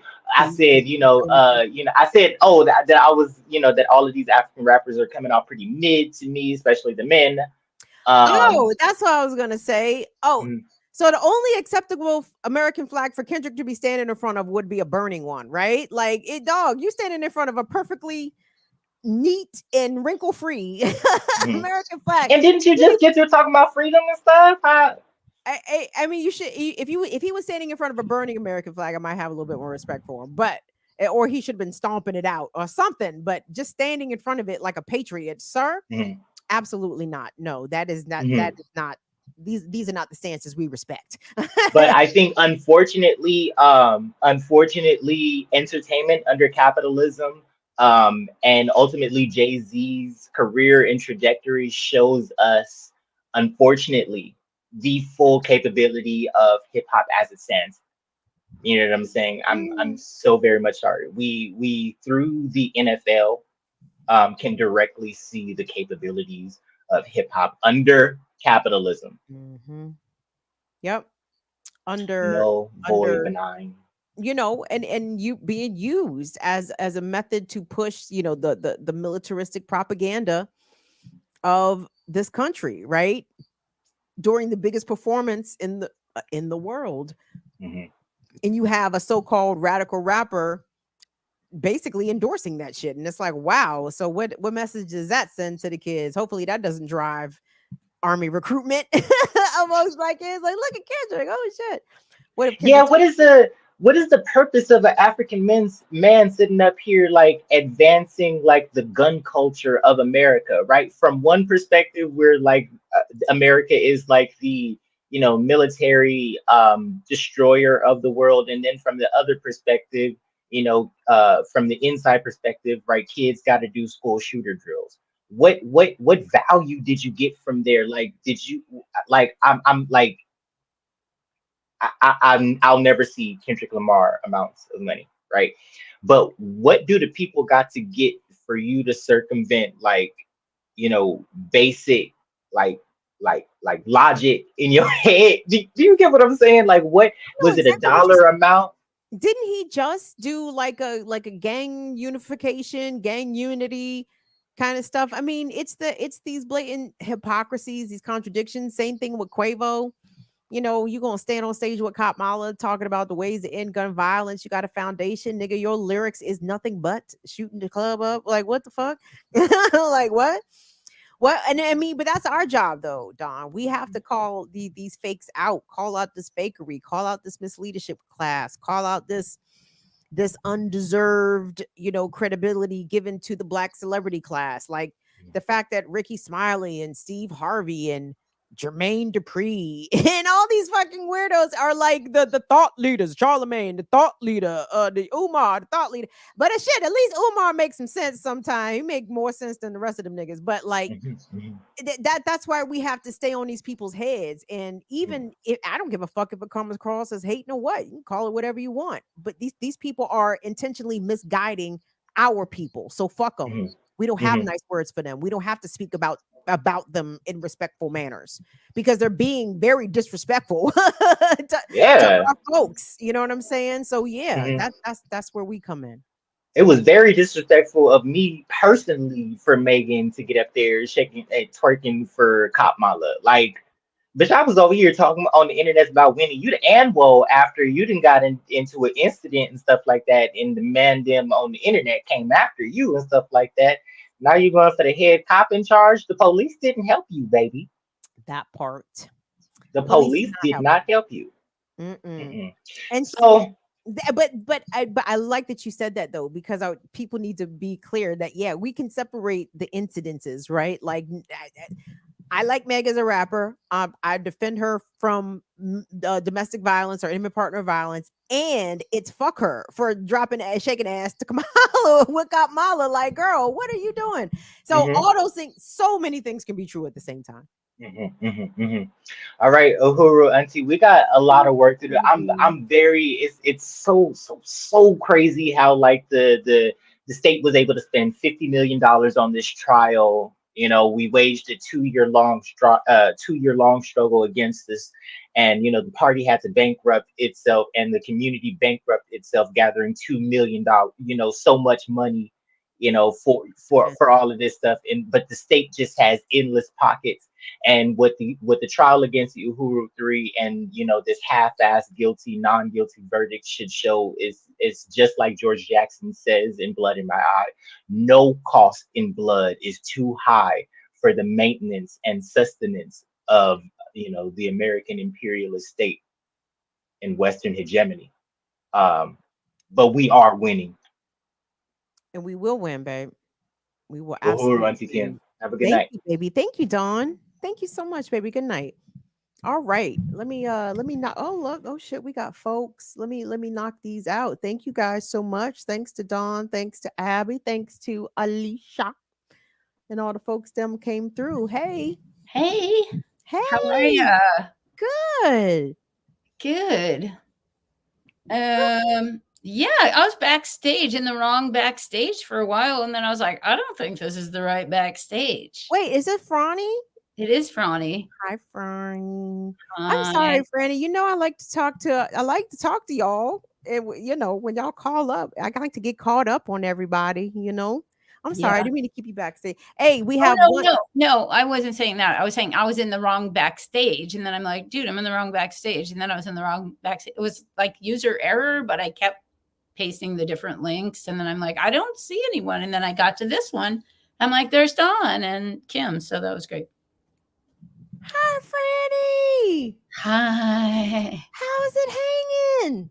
Good. I don't even have that much to add to this conversation, but I've really been enjoying hearing other people. What conversation? We just talking. we just talking. No, I know. We just talking. Are you having bad weather there? Listen to me. Oh my God. I'm so actually, no. Today's a beautiful day. Beautiful day. Good. I didn't really get out in it. I've just been working a lot, and I'm really tired. Yeah, let's see. Let me think what you're working on. I work for a writing organization. I do marketing stuff for them. Oh, nice. And it's okay. It's part-time, you know, it just doesn't pay all the bills and whatever, but, you know. So yeah, and I edit. What's the rents in your town, in your city? What's that rent looking like for a one bedroom? They're pretty high, I guess. I have a house. I own a house, so I have a mortgage. But I think my mortgage for the square footage I have in my house is like, it's so much cheaper than the rents for most people. I'd say the median rent here is probably like, I don't know, $2,500 or something. I would guess. Like, it's not cheap. I mean, you get all these buildings going up now that are like, they have these names like Aniva. And I'm like, what the fuck? Aniva. Okay. And I don't see them putting up any, you know, affordable housing. Even like, what do you call it? In name only, whatever that word is, nominally affordable housing. You know, it's like, yeah, okay. So it's not good. I mean, it's, and there's houses like around, I call this house the, not my house, but around the corner from my house, I call it the Brady Bunch house. And an old couple lived in there, raised like 8 kids, and they all, you know, the kids grew up, the parents died. And this house, like, they sold it for so much fucking money. I was like, whoa. Like, I was completely priced out of this neighborhood if I hadn't bought, like, because I bought this house in 2011. And it was like, it wasn't falling down, but it had been a hoarder house. So I got so I got super handy, and I've been fixing it up, and, you know, thank God for YouTube and like a couple of friends I have who are contractors. And so it's like, it's great. I did a lot of labor on it, but like, I definitely wouldn't be able to buy it. And then I'm like, sometimes I'm like, oh, well, maybe I'll sell my house and move somewhere else. But it's like, and go where, baby? And where would I buy? And go where? You sell your house and go where? Oh, yeah. Like, so you guys were talking about leaving the country. So I'm a quarter Irish, but there's kind of a story behind it. Anyway, so I'm eligible to get an Irish passport, and I'm like, whoa, move to Ireland. How come you haven't gone? Why aren't you there? Visited there. I haven't visited there. I've never been there, but you know, I'm like, and I have a book about it because I have another friend who, it's a really long story, but she didn't know, she was like Irish on paper. I was Irish not on paper, but I am Irish, and turns out she's not. And turns out both of our mothers were like having the extra marital, you know, whatever. So wow. So it's kind of an interesting story because it's like we grew up together, we were babies together, and we're very different. Politically, she's like sheltered. But means well, but she'll be like, oh, well, in my town, I'm like, you live in the middle of Colorado. Like, bumfuck. Like, you know, everyone knows you there. So what, are y'all related? So we're not related, but her mother was kind of my surrogate mother, and she was the only child. I had a big family. I've told you about my big crazy family a little bit. So she was like one kid, and I was the youngest. So I was 7 kids, and so I would stay at her house all the time. I would go on vacation with them. I would just, you know, I was like her friend, her like almost like a sister. Cousin friend, sister friend. Yeah, sister friend. So anyway, I want to write this nonfiction book about us because our stories are very paralleled, and I want to call it, I shouldn't say the name because like that'll jinx it. Yeah, don't say the name. But I have a working title that I think is really fucking good. Okay. And so I want to write that at some point, you know, soon, I hope. But you're thinking about the possibility of leaving this So this wretched place. That is a possibility, maybe on the horizon. maybe we'll see. So what I'm going to do is I want to like do an outline for the book and try to get, you know, publisher, like small publisher or big publisher, I don't know, and get some money or be able to expense going to Ireland with my friends so we can like investigate lineage and shit like that.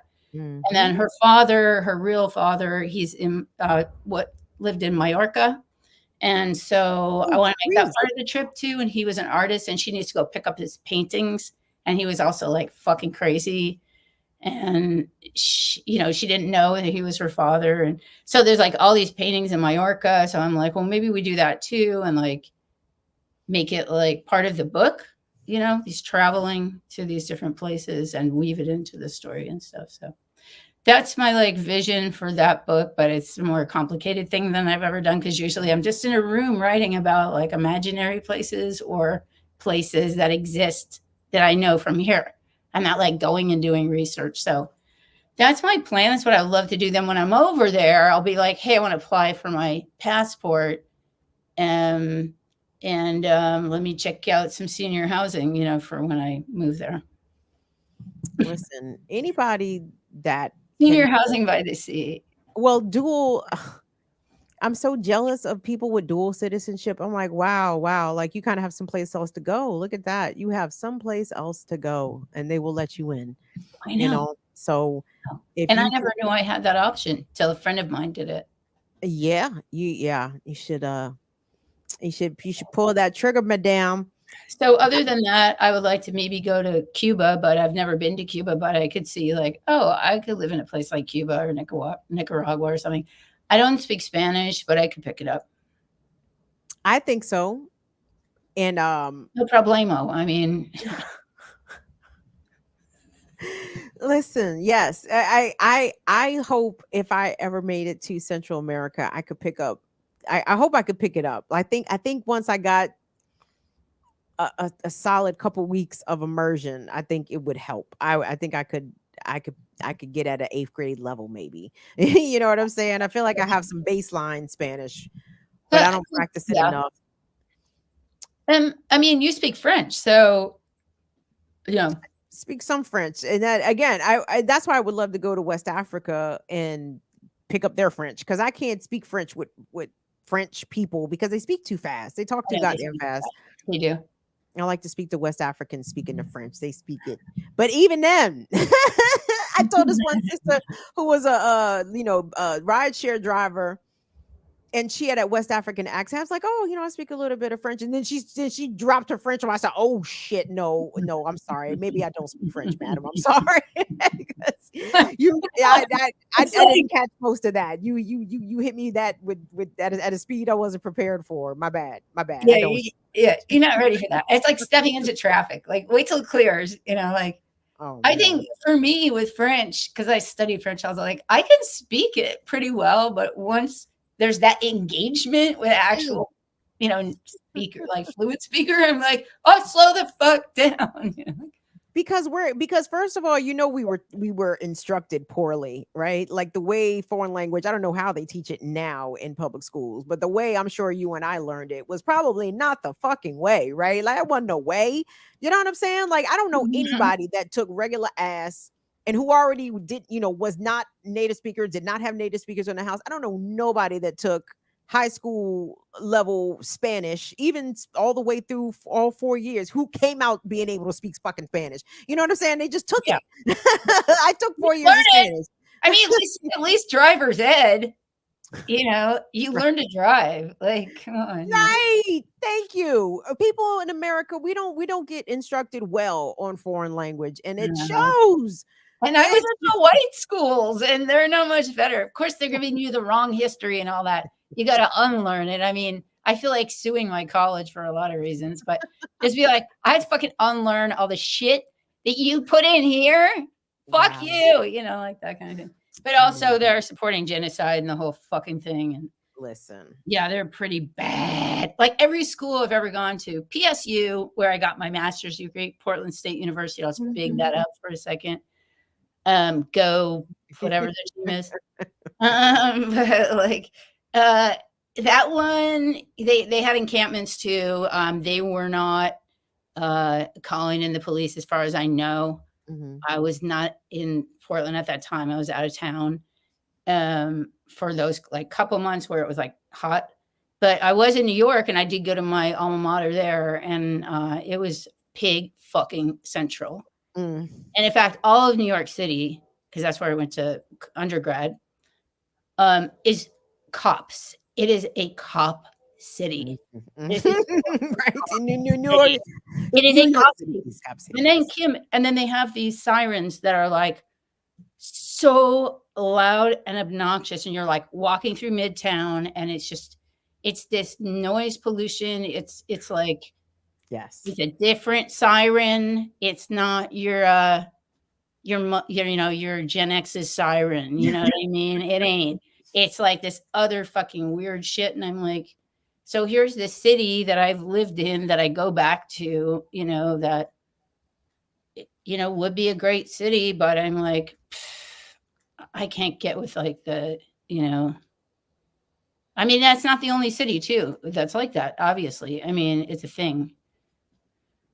So listen, that's what I look forward to. I would like to go to a country. I mean, I know there's police everywhere, right? But to the extent of the policing, to the level of policing, America takes the cake every time. I don't give a fuck what they say about other places. Yeah, whatever. But like, America does policing the biggest and the worst, definitely in the hemisphere, would be my argument. So that's why I don't want to hear sirens. Like, I live a mile from DC, and I live in densely populated PG County. I hear sirens all the time. I hear sirens. I mean, sometimes they be in a distance, but I hear the motherfuckers. I hear police sirens, ambulance. I love saying ambulance. Ambulance. Fire engines. I hear all the sirens. Can I go somewhere where I'm not hearing the sirens all the time? Oh God, I know. I mean, here I don't hear that much, but I hear other noise pollution and shit like that. But we got the oil trains here. Do you have those there? We have the fucking oil trains. Yes, I love. You guys don't hear the trains sometimes behind me. Maybe you don't, but no, I hear trains. But I'm saying we have the oil trains. Those LNG. Carrying the fracked gas and all that shit. Fun fact. Yeah. So 5 mile long trains that can blow.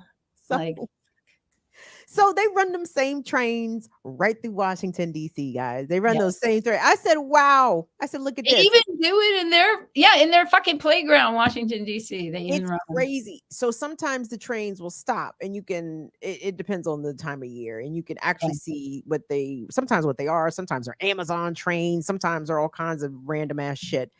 But some of them joints be cylindrical. They don't be boxy, they be cylindrical. Yeah, and they have all these codes on the shit. And it'll say, do not bang on cylinder. Oh, don't bang on it. Why? Is it volatile? will it go boom? If you bang on it? It will go boom. I mean, it'll go boom. And it's right here. And what was weird was, and this is why, I don't know, there are these gaps, and this is the way the ruling class does stuff. Like, there were people who were like anti-LNG trains years ago here, big organized groups and everything. I remember that. And then Biden were trying to stop that. They were trying to stop the terminal, right? There was a terminal. There was supposed to be a terminal and all this shit, and it's probably there now. I don't even know, because it's like you're just like, one day people are fighting against it, the next day it's there on steroids. So after like the U.S. blew up the Nord Stream 2 pipeline, allegedly, right? And I hope that doesn't get you knocked off the fucking channel. Fuck you, YouTube. Fuck YouTube. But anyway, sorry about that if that happens. No, baby, you're fine. I think I say bad things. That was not a bad thing. I think it's accurate, but go ahead. It's accurate. Somebody so then, now we're buying this tar sands oil bullshit in Canada.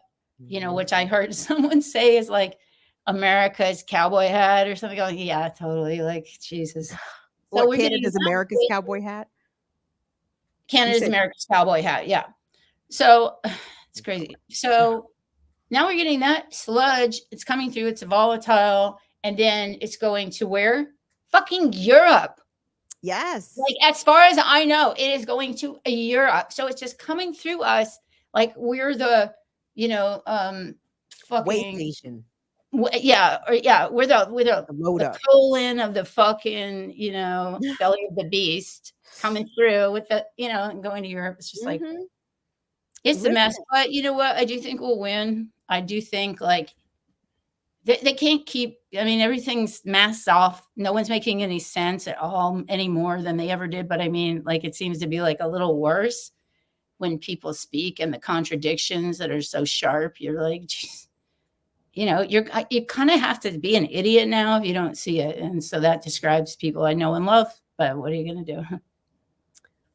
So the LNG, we have Democrats to thank for that, for the ramping up of LNG fracking production, importation from Canada, and then domestic fracking. Hillary Clinton, when she was Secretary of State under Obama, she was the one who went to Europe to encourage them to, because you have to build LNG terminals, right? And ports. Like, they're specialized. Like, you just can't receive the shit like you do refined crude. Like, there's a special whatever the fuck. You know what I'm talking about, right? So Yeah. Europe didn't have that infrastructure for a while, but Hillary Clinton is the one they sent over there to encourage them to ramp up the construction of that infrastructure, and trying to discourage them from continuing to buy oil from the Middle East and from Russia, really to discourage Russian oil importation Right. into Europe. But Right. I mean, that's what I'm saying. Fuck these Democrats. Fuck Hillary. Fuck Obama. Fuck Biden. Fuck Kamala. Like, Yeah. like Kamala. Yeah. Kamala. I mean, Frannie. They're all bad. And, like, I swear to God, they paid Trump a bag of fucking money to say that cat and dog thing. I swear to God. I mean, it's just like, come on. Like, he would say something like that. Don't get me wrong. But I think that this is all they have. So they have to, like, take, the political theater up another notch. And every notch is dumber than the one below it. I'm just like, what do you, it's so stupid and obvious. But, I know so many people who, and it hurts my heart to know people who, like, totally fall for, as you call it, like the banana in the tailpipe or whatever.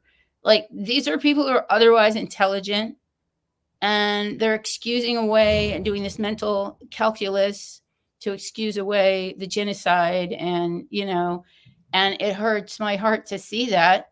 And I don't really want to talk to half the people I know until November 5th. I really don't. I'm just like, and trust me, even then, you're not gonna want to talk to them. I know. No matter what happens, I don't want to see them crying in the supermarket if it's Trump, because, like, oh my God. But, or like, either way, see, people like us, we lose, right? People with our world viewpoints, we lose, because if should Kamala win, then it's, oh, thank God, we're not going to have fascism now. Thank God, guys. Good job. Everybody turned out and stood behind the first Black lady president. Good job, y'all. No fascism, as she does fascism. Yeah. Right. Yeah. It's Kamala now. So, but I mean, in the end, it doesn't really matter. The material conditions are still the same. Things are still the same. Of course, we need a new system, but I do think if we all keep fighting and organizing, we'll get there. But I think the empire is about to topple on down. It's taking itself down, like, in some ways. Like, it needs some encouragement, from resistors inside and outside. Yeah. But I think the empire is America is being eaten from within. You know what I'm saying? Even to Dawn's point, excuse me, $50 million spent on trying the Uhuru 3. Meanwhile, these children keep shooting up their schools. You know what I'm saying? And these kids keep killing their parents. Like, what are you raising here? Like, what is on the homeland that's being defended here? If the way of life that is viewed as the ideal and the standard itself is in danger, but not in danger from migrants, not in danger from China, in danger from your 17-year-old that you tried to take the PlayStation from, and now he about to murder you in the whole school. The fuck? Yeah. No, it is totally crumbling from the inside, I think, and yeah, I mean, there's a lot to say around that and what we need to do, but which I don't have the answer for that, but You need to I protect know yourself. that there's a lot of us on the right side of the barricades, and even if we're not the majority, we're still growing, I think, all the time, Mhm. because I do think the conversation is changing. I mean, on Lukman, oh, not Lukman Nation, I still call it that. Isn't it funny? Darker Than Blue. Darker Than Blue earlier, Jackie was talking about political education. Of course, she's Jackie and she's really good at it. But like then really turning people in the moment, and having somebody become a member of BAP the next day, she said. So it's like, I think people are understanding like, yeah, this is a time, even if you have a limited political understanding, you still see, oh, things are really shaky right now. I think at the very least, you see that. Even if your analysis is wrong, and you're like, as soon as we get Kamala in there, like, no, but you can't fucking deny it. It's like palpable in the air, like how fucked up things are and how like unbalanced and strange, All the things. We live in very, very, very weird times, strange times, very strange days. Mhm. I get very Lord of the Rings Tolkien. Like, should we live long to see such days?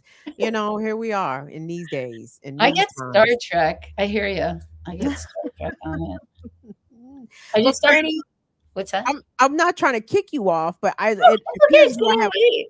It looks like there's like 3 people Oh in the shit! queue, Oh, I which didn't know is that. I can't see the queue for whatever reason, but back here. well. All right, Lady Wilma, love you to pieces. I And, love you, Frannie. Thank you so much for being who you are. Thank you so much for all that you do for this platform, for the other platforms, for the other organizations. Like, yeah, you show up out here, Fran French. You are an outstanding example.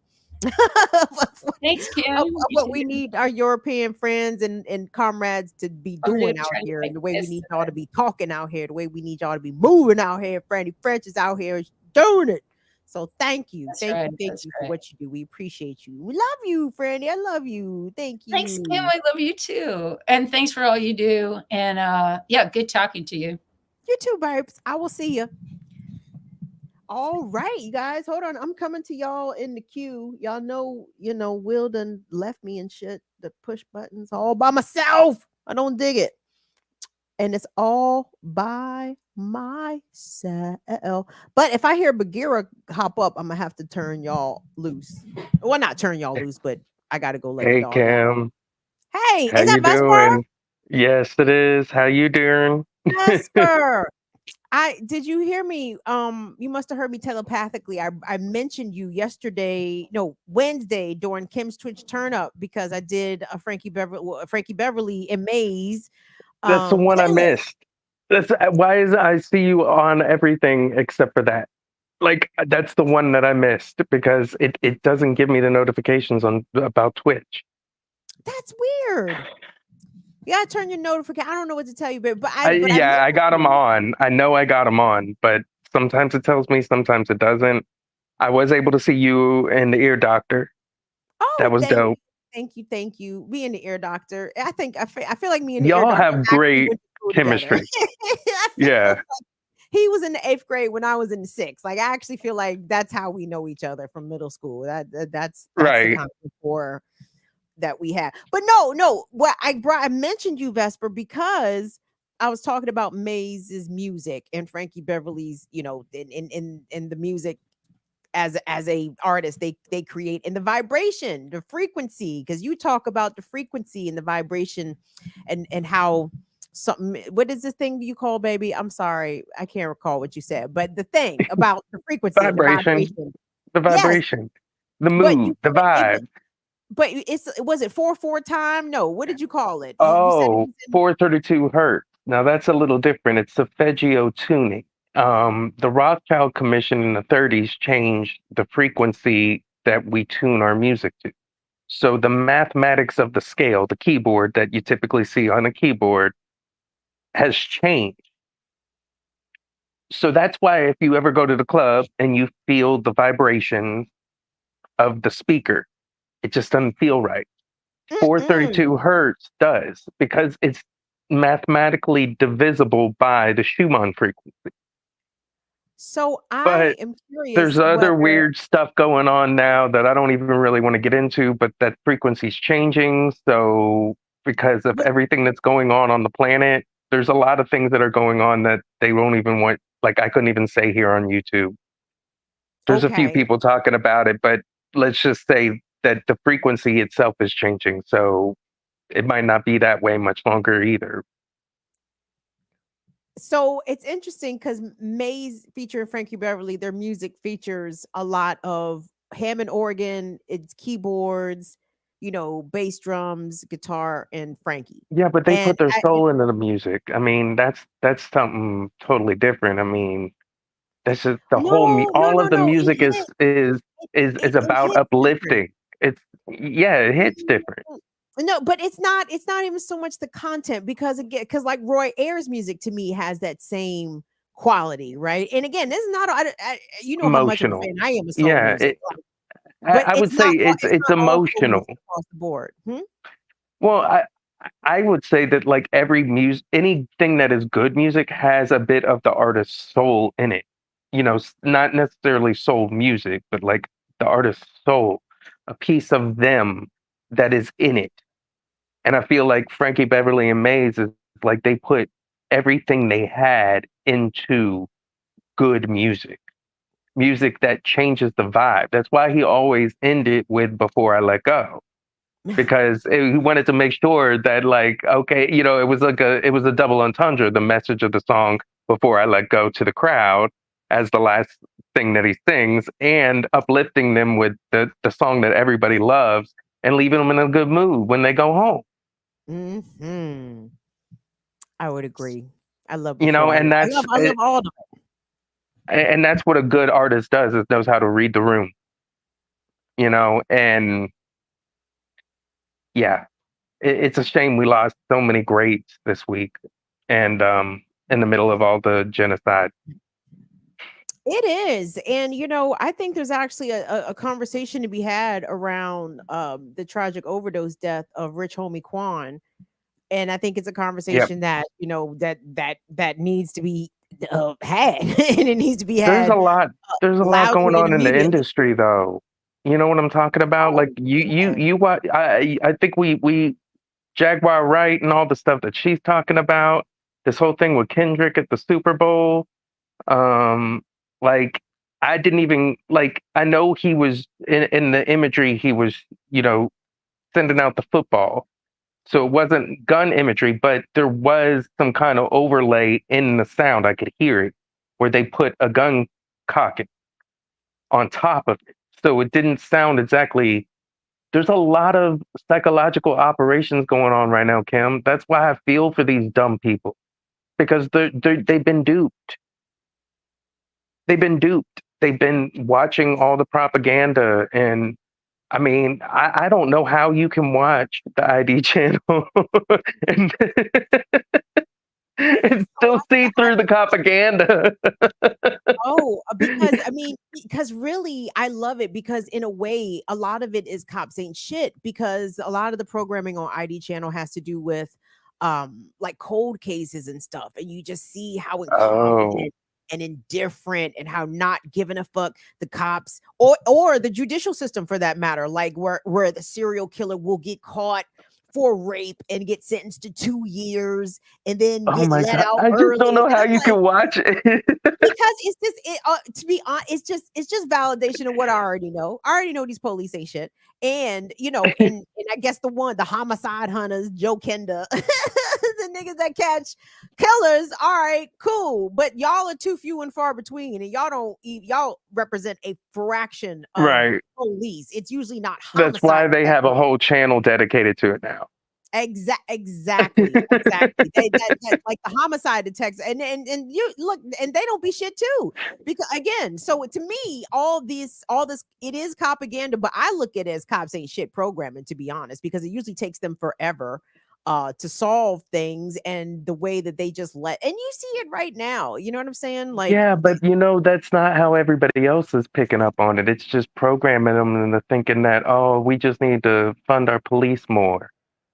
You know what I'm saying? Like, because they're stupid. That's the thing. They, and I've been really thinking about it. I've been trying to figure out what makes us different from them. And I think, because even what Kendrick says, not like us, like it goes so much deeper on so many levels. A lot of his stuff is layered like an onion. And there's a lot to unpack with him that I don't even want to get into, but there's something different about them. And I've figured out what it is. We try not to lie to ourselves. hmm. They lie to themselves and everyone else all the time, so they don't know what's true and what's false. And they're easily manipulated and easily fooled because of it. Well, and also when when you don't have like scruples, right? I mean, people can be really good artists. Kendrick could be a good artist and simultaneously not really give a fuck about his audience, right? Or in the way Or he's that, under somebody's thumb because somebody's got something on him. but you agree to that, right? Like, so Yeah, the only that way he's still someone can doing have, it. Yeah, he's still doing it. Like it's a fact. A fact is a fact. He's still doing it. He's still doing the imagery and knows exactly what he's doing because he does it in his own art. and he's comfortable with himself being Hmm. either misunderstood or misrepresented as a so-called radical person, right? Or someone with a particular politic. He's okay with that Hmm. intentional misunderstanding, or him even Yep. being branded in that way, because that, I guess, that benefits him. That helps him to so-called stand out. He gets to be the But that's radical mainstream rapper, but he's not. yeah. But that's the only way you can survive in the industry. Like Hmm. that's why Killer Mike won't say "Stop Cop City," because Mm, he said it because it's about his family. that's right. That's You exactly what he know, said. Yeah, just he so got to protect his family from the cops. Like from the that was cop. the big part, from the cop, because he knows that if he speaks out against them, then they're gonna no longer protect him, Mhm. or they're gonna actively hurt him That's and right. get away with it because they have the system on their side. That is correct. That is So absolutely correct. like I'm just watching this whole thing. Like once Kamala was, and the crazy thing is, if anybody wants to see any good contextual breakdowns of Kendrick Lamar, check out FD Signifier. He has great stuff. Last time I was on here, he was on, then I was on, and I said, and it was literally the weekend before they switched out with Kamala, and I said, oh, if they put her in, I might vote for her. And I You didn't did say follow that. that up. And I didn't follow up with the caveat, right? Stop doing a genocide. like, like I thought that, but I think your agent Smith that was watching you probably just caught that one little part and said, "Oh, we got to put her in," because he just that was the message he sent to his higher ups. Esper, I need you to talk to people about 30 seconds. Got Miss Bagheera just jumped off the couch. Oh, And if I don't go get Bagheera. her, she's Okay, I'm gonna gonna check the chat. am I gone? How y'all doing? Come here, Max. Hey y'all.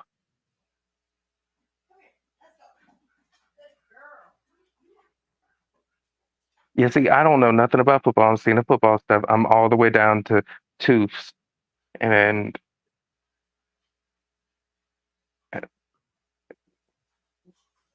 yeah, I do know some weird shit. I do, unfortunately. And it's a blessing and a curse.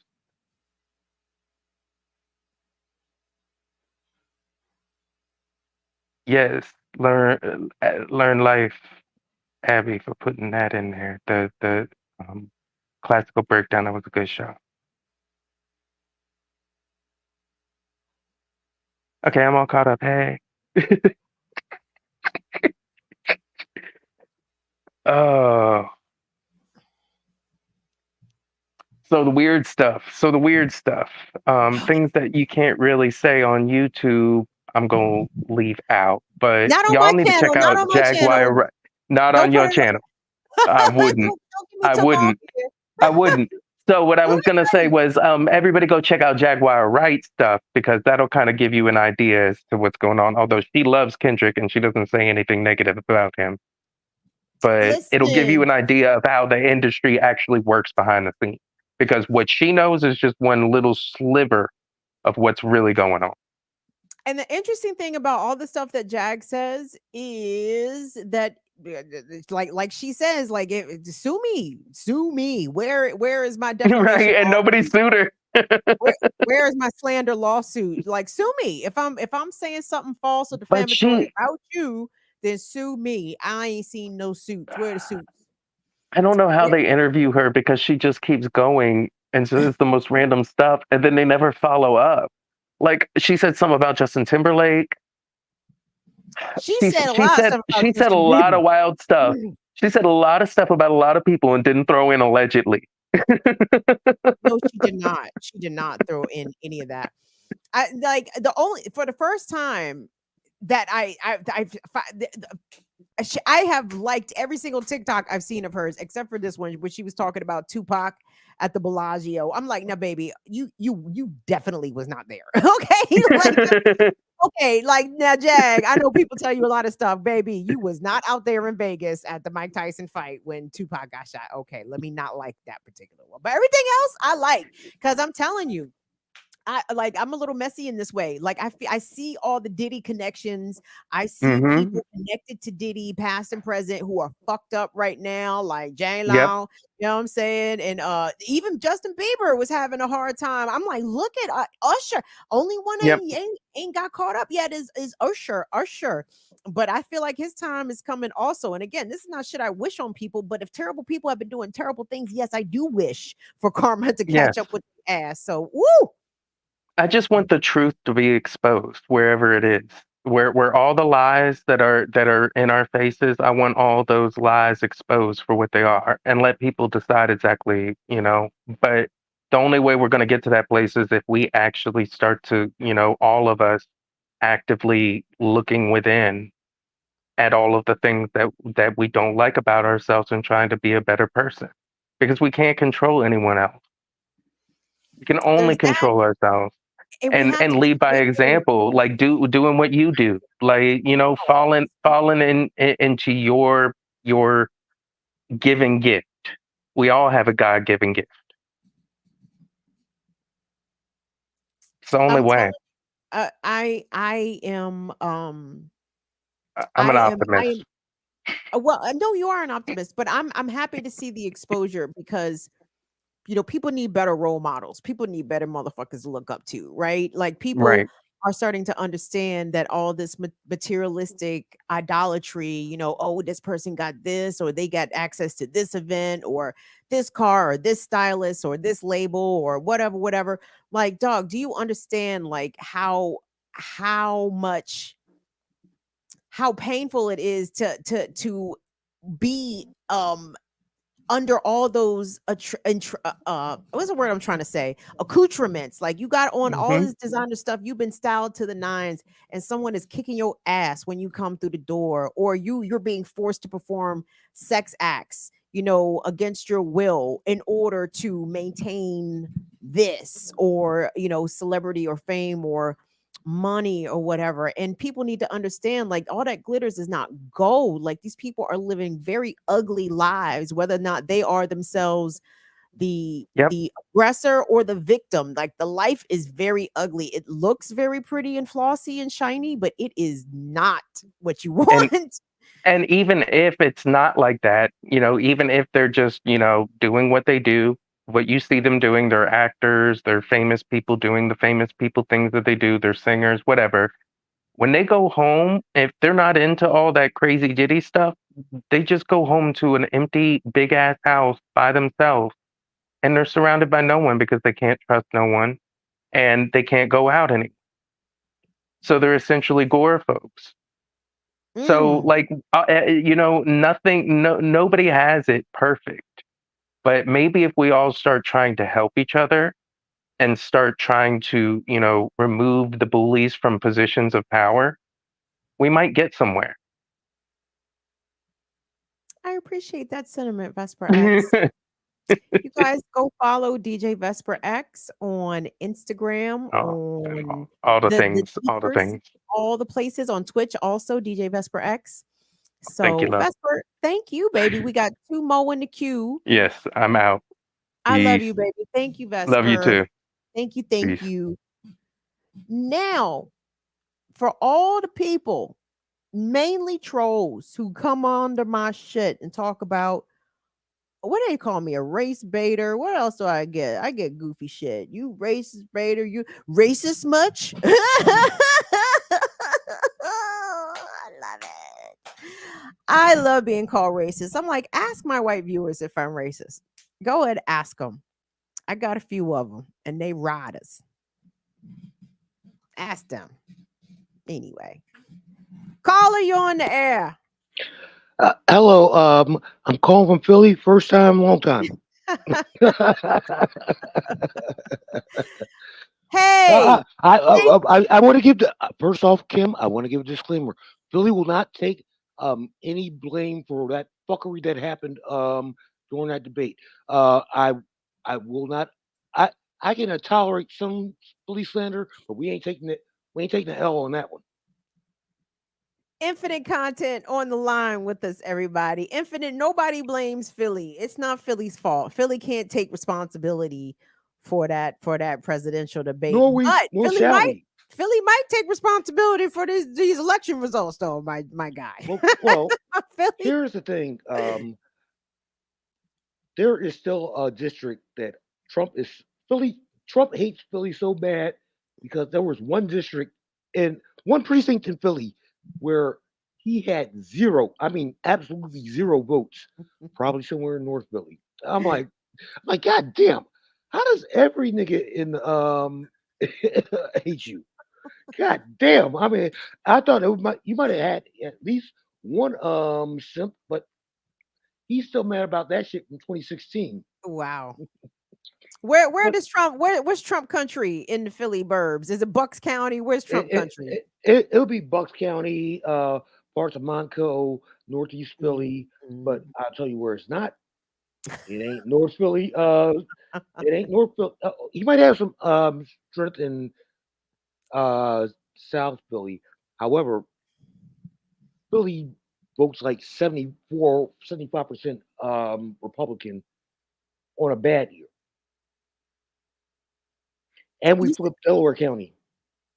You said which county? Delaware County? Yeah, Delaware County is flipped to Democratic. Okay. But that's not what I mean, that was great and fun to talk about. However, let's talk about something more interesting. Okay, more interesting. Talk into the joint. You sounded good, Can by the way. Can you hear me better? Yeah. But okay, I just had to adjust. Infinite. You don't have to talk louder, baby. Just talk into the joint. You good though, but you sounded clear, crispy though. I love it. Good. Oh, I put on my wired headphones, so because every time I use my AirPods, the phone quality was horrible. Bad. So yeah, bad, not good, very bad. So Niger, Mali, and Burkina Faso. Yes. Oh, they're on the shit that we love. They told the French, get the fuck out. No, we didn't say take your shit. We said just get the fuck out. Get the fuck out. Listen. Let me, if you didn't understand me, get the fuck out. Don't pack your bags. Don't pack your bags. Don't take your shit. Go.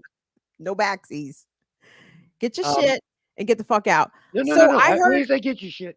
They said just get the fuck out. Just get the fuck out. Wait, so I also heard that I think it was Burkina Faso that they canceled the uranium contract for the big French mining. Oh, yes, they did. And nationalized the uranium, right? But wait, it gets worse.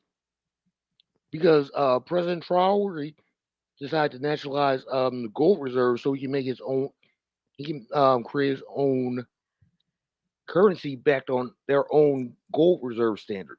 Listen, I need top flight security around this man at all motherfucking times. I think he called in the Wagner group to go ahead and make sure that he's gonna be all right. He need top flight around him at all times. No. He gonna need better than top flight. He done got the the Wagner group. The Wagners. Let's say it American. The Wagners. The Wagner He's like group. run Yes. up, get done up. Nah. No, like somebody on TikTok that I follow has been doing these really deep dives into Traore's and the whole Sahels, how they coming together. I think it in beginning of July. Yeah. And but hold on, but there's a wrinkle. We got a wrinkle. We have traders in the mix. Motherfucking the African TikTok is putting the word out that the French warship has pulled up on Ivory Coast. That's fine and fair. However, Traore realizes like, it's like, look, you can leave with minimal pain, or you can fuck around and find out. Traore is not playing around, and I respect his gangster. You have to respect his gangster, right? I do respect the gangster. I'm concerned. I have concerns. I'm concerned, but Burkina Faso, that might be a potential landing place if he can keep himself alive. And the thing is, like, I wonder how, if at all, would we as Black people in America be able to support the Sahel states? Like, it's like again, we're being torn in like 97 directions at this point. Because I'm like, look, first off, I want to support the Sahel states. I want to support Ethiopia. I also want to support Egypt, even though Egypt and Ethiopia are having a beef about the Nile and water, because Ethiopia is trying to build a dam so they can get a hydroelectric dam going. And Kenya is in that fuckery too. Kenya is in the fuckery on the bad side. Oh, yeah. I literally, it's like Kenya. I need y'all just to do nothing, because literally I have so many things I've got to fucking focus on at the same time. It's like, can y'all just sit the fuck down for about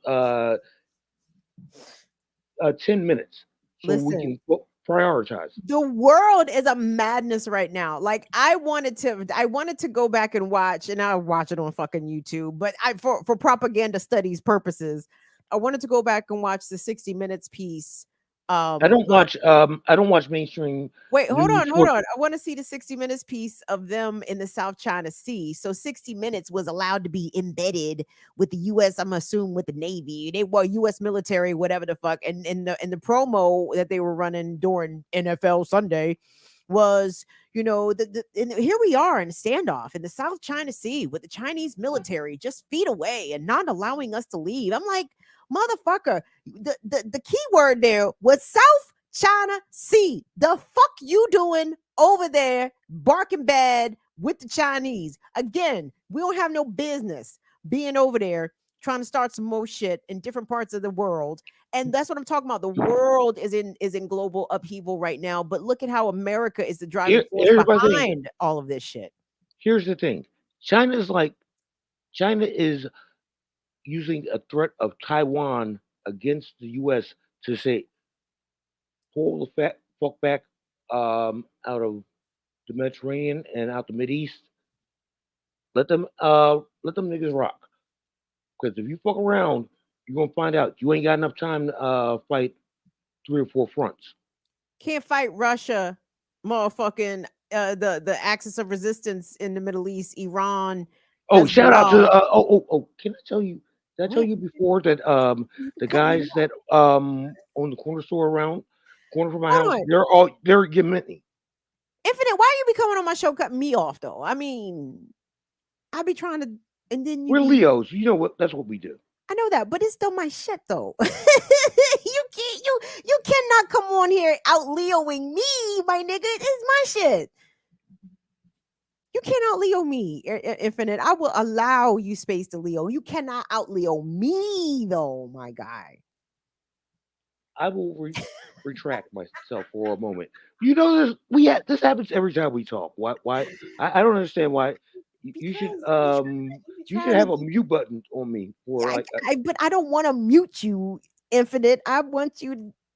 I don't know what I want. Are you good? Because you're making points. Points are being made. Don't get me wrong, but I'm trying to make points too. And then here come your points over my points. I said, we're oh, both impulsive.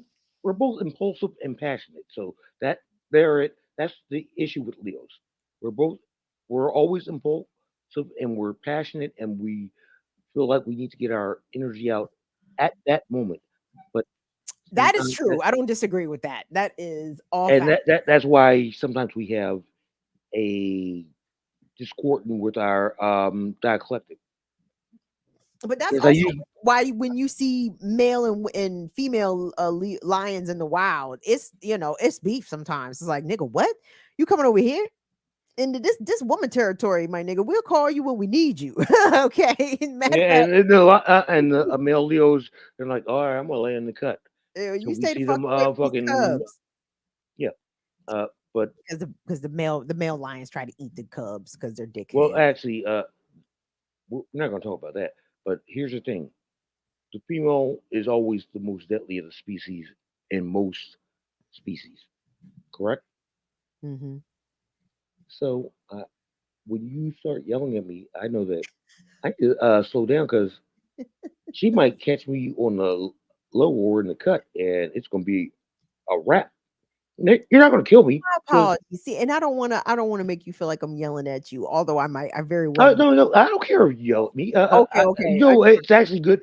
It's good for everybody. Loves when we have lock horns or we engage with each other. We're not locking horns because we're not against each other. But I That's just thought correct. We're not against each other. it's just that like I've been waiting like an hour and a half, so I get Oh shit. I'm sorry. no, Or no, no, whoever no. or That's not on you. God Most of that damn, it's hour almost and a half. 10 o'clock. Y'all ain't tell me it was no fucking 9:40. But see, that's how good the conversations that you were having were. We Oh went. wow. Damn, Uh, I'm like on here like I'm literally on the phone, just like la la la. Anyway, you so how's your uncle doing? you're like, can we talk Sheesh, my for a minute? bad. But I'm sorry. I wait a second. We were talking about Gaza. Well, we were talking about the Sahel. I'm gonna let you Oh, make yeah, you're right. You're right. get, I'm get sorry. on in here. I want you to make your last couple points that you want to talk about the Sahel. Then I'm gonna Oh, let you go. We have the one fact that person on after you. And see, I listen. At the place I want to order food from switches over to their late night menu at 10 o'clock. So okay. Oh, how we have about this? priority. We have Kim, I can call. I can call and we can talk about some things on oh, next week. But I appreciate you letting me get on.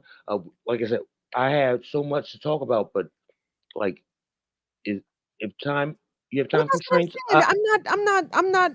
We got 20. Well, I would like to be signing off. Let's say around 10. I can always place the order right now for my Barilla del Res, see that's not even fair. Okay, the no, loaded fries. that's okay. Ooh, When I order my curry goat, the ooh. next time we call in, I'm just gonna let you know that. But See, listen. here's the thing. What I want to tell people to check independent news sites when it comes to Gaza and dispel the lies that the Israeli and Western media is putting out there. Does that make sense? It, Richard Medhurst, he's a British oh, journalist. Medhurst. I just saw him. He got hemmed up by the Yeah, by them niggas. but British. By the MI6, right? They're the Like that, motherfucking like Scotland for quote Yard unquote. hemmed him up, and Oh, he's a citizen. White like, man. He's a somebody out here, and they but hemmed him up. but he's Palestinian. He's half Palestinian. Is he? Well, he presents white. Yeah, Medhurst. yeah. I Like I have, said, I have but here's the thing. He got cold demonetized because he was calling out the racist genocide state of Israel for their actions. Wait, you said his YouTube channel got demonetized? Mm-hmm. Wow. Look at that. They just wow. And And Jared also check out the electronic Antifada. but didn't Jared say their channel got deleted or were they deleted or demonetized, chat? Who? Jared? You mean BLM?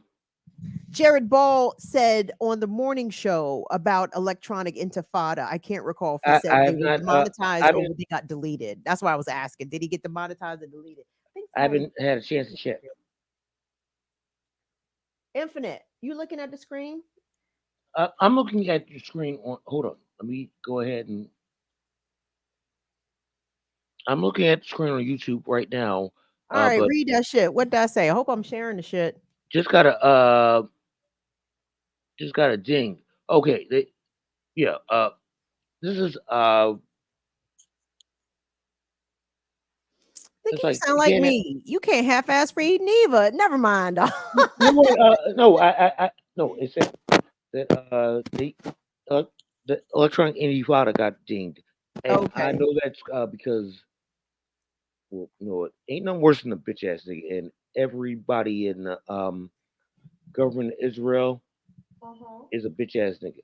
That's not mean that Israelis are bitch ass niggas.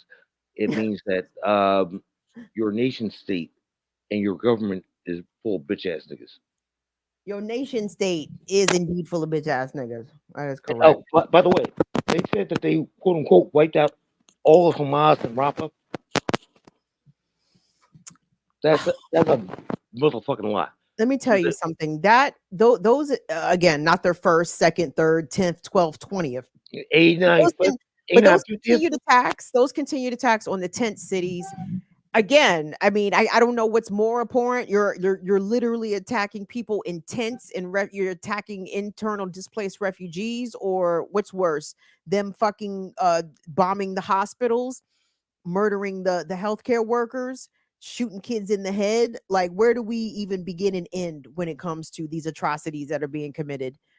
And this is why I like when Hezbollah is like, okay, y'all, we're letting you know, keep fucking around, you're gonna find out. And Iraq is like, and Egypt's like, no, we're not opening up the border because you're not gonna put this on us.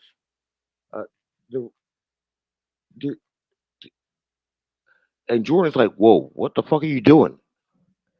Nah, Jordan is licking boots right now, but they about to come up off that. But Israel, because I think Israel sent a attack into Jordan. I'm like, what the fuck did you just do? You just cut off your best ally in the region. It's not Egypt. It was Jordan.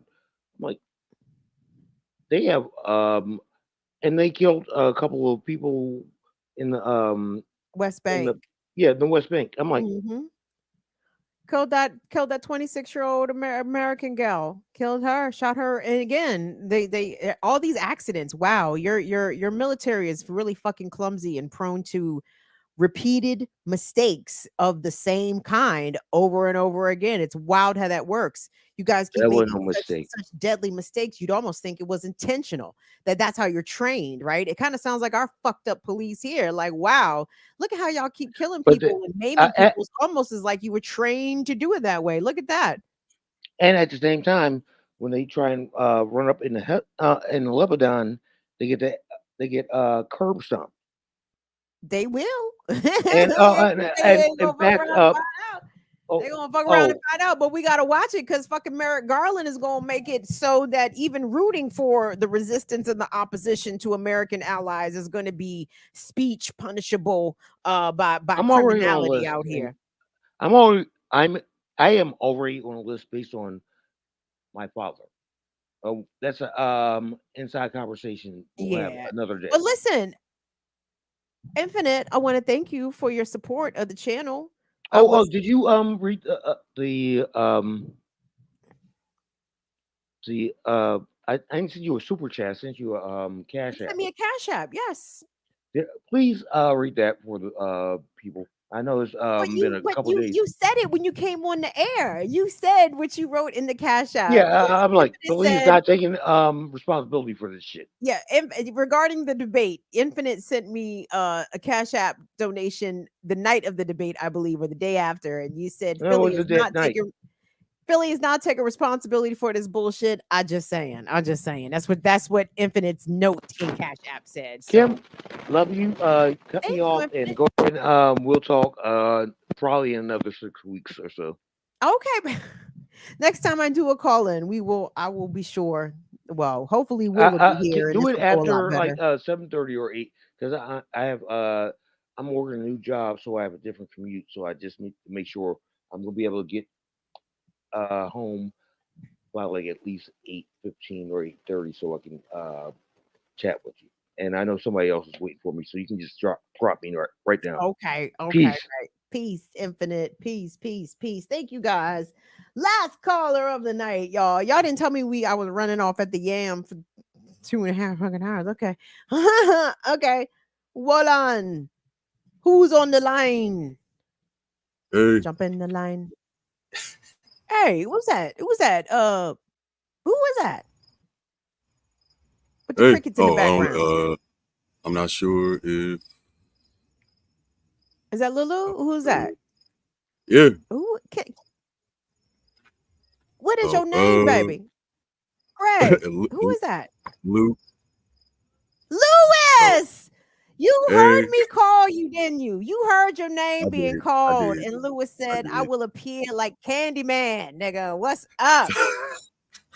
What's going on? How you doing? Where the fuck you it's been a been, minute. Lu It's been a minute. Kang? Niggas have been putting out missing posters for your ass. Where you been at, Lu Kang? You been booed up. Where you been?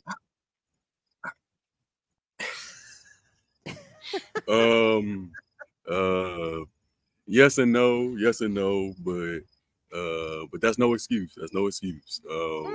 But I have so I popped into some of the chats on like Remix Morning Show and stuff like that, but I've also been using like different YouTube accounts and not paying close enough attention to what I'm doing. Anyway, no excuses, but I did pop in a couple weeks ago, and like I do still watch everything. It's just sometimes I'm having to like watch while I'm at work or while I'm or something like that, so I can't really be in the chat. But I'm like, I can watch though, or I had to run them back and everything like that. But I still like and share shit. Thank you, Lu Kang. Lu Kang, don't let the man keep you down out here. God damn, Lu Kang. No, can't do it. Like, how you been? How are you doing? Pretty good.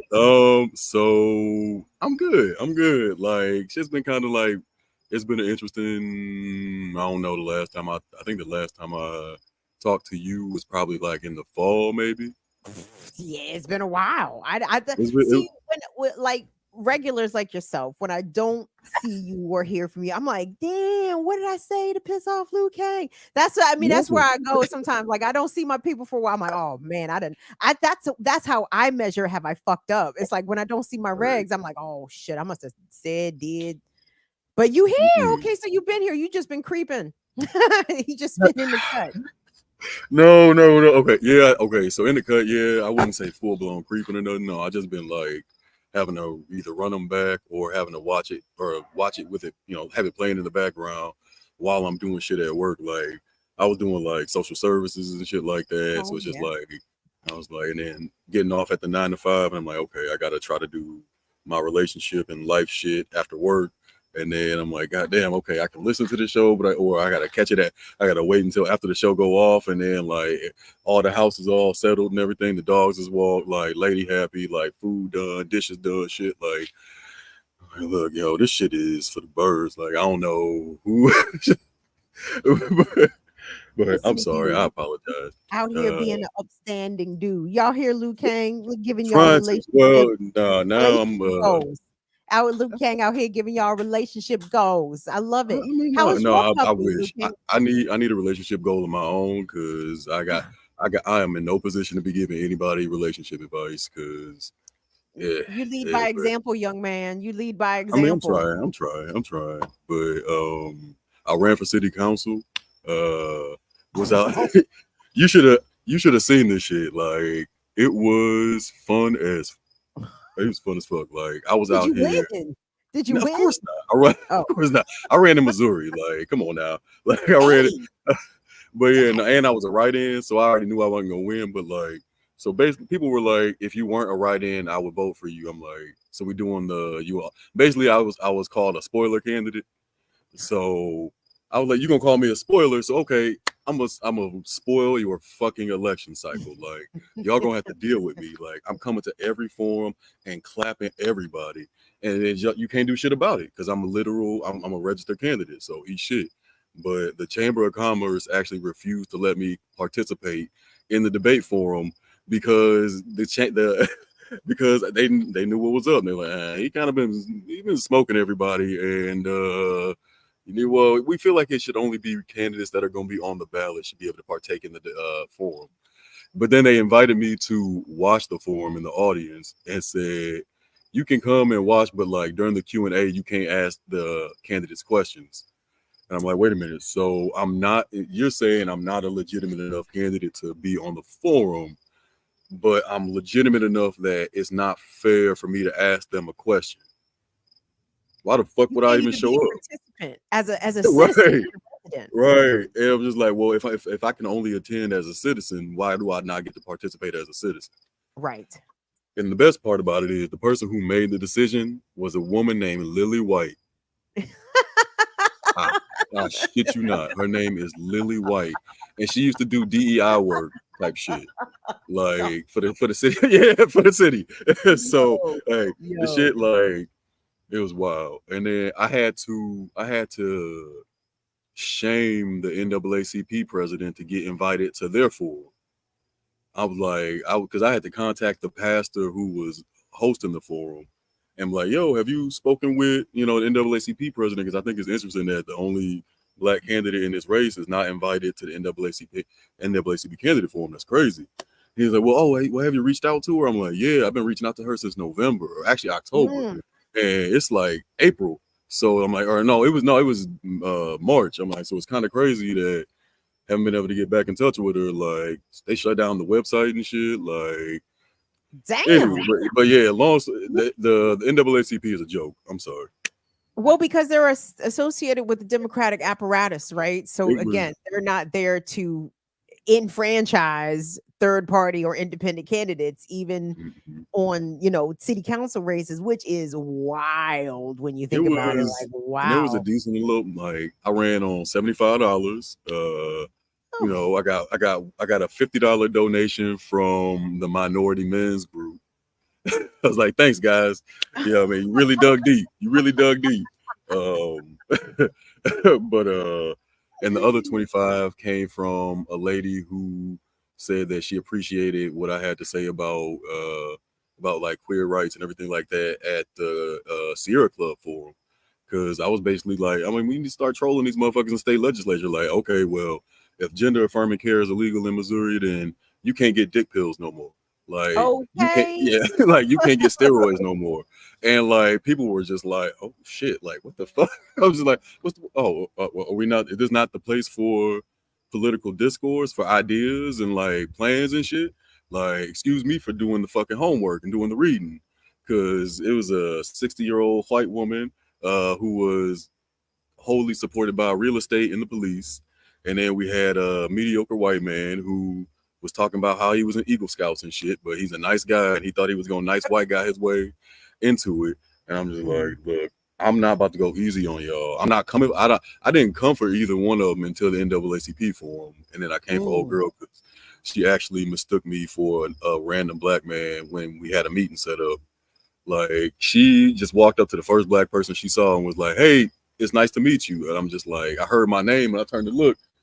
I'm like, and I was meeting with somebody else. I'm like, she thinks that, and he just put his head down. Because I'm like, this was like a 50-something bald brother, bald head, bald face, slim dude. Like, I'm just like, you ain't even look me up. Like, you scheduled this meeting and just showed up. You're like, I know it's a nigga. So I'll just go for the first one I see. And I brought that up at the NAACP forum, and people in the NAACP president was like, oh, this ain't the time or place for something like that. I'm like, what? Where the fuck else is the time in a black church at the NAACP candidate forum this ain't the time and place to call out somebody not being able to tell black men apart. Wild shit.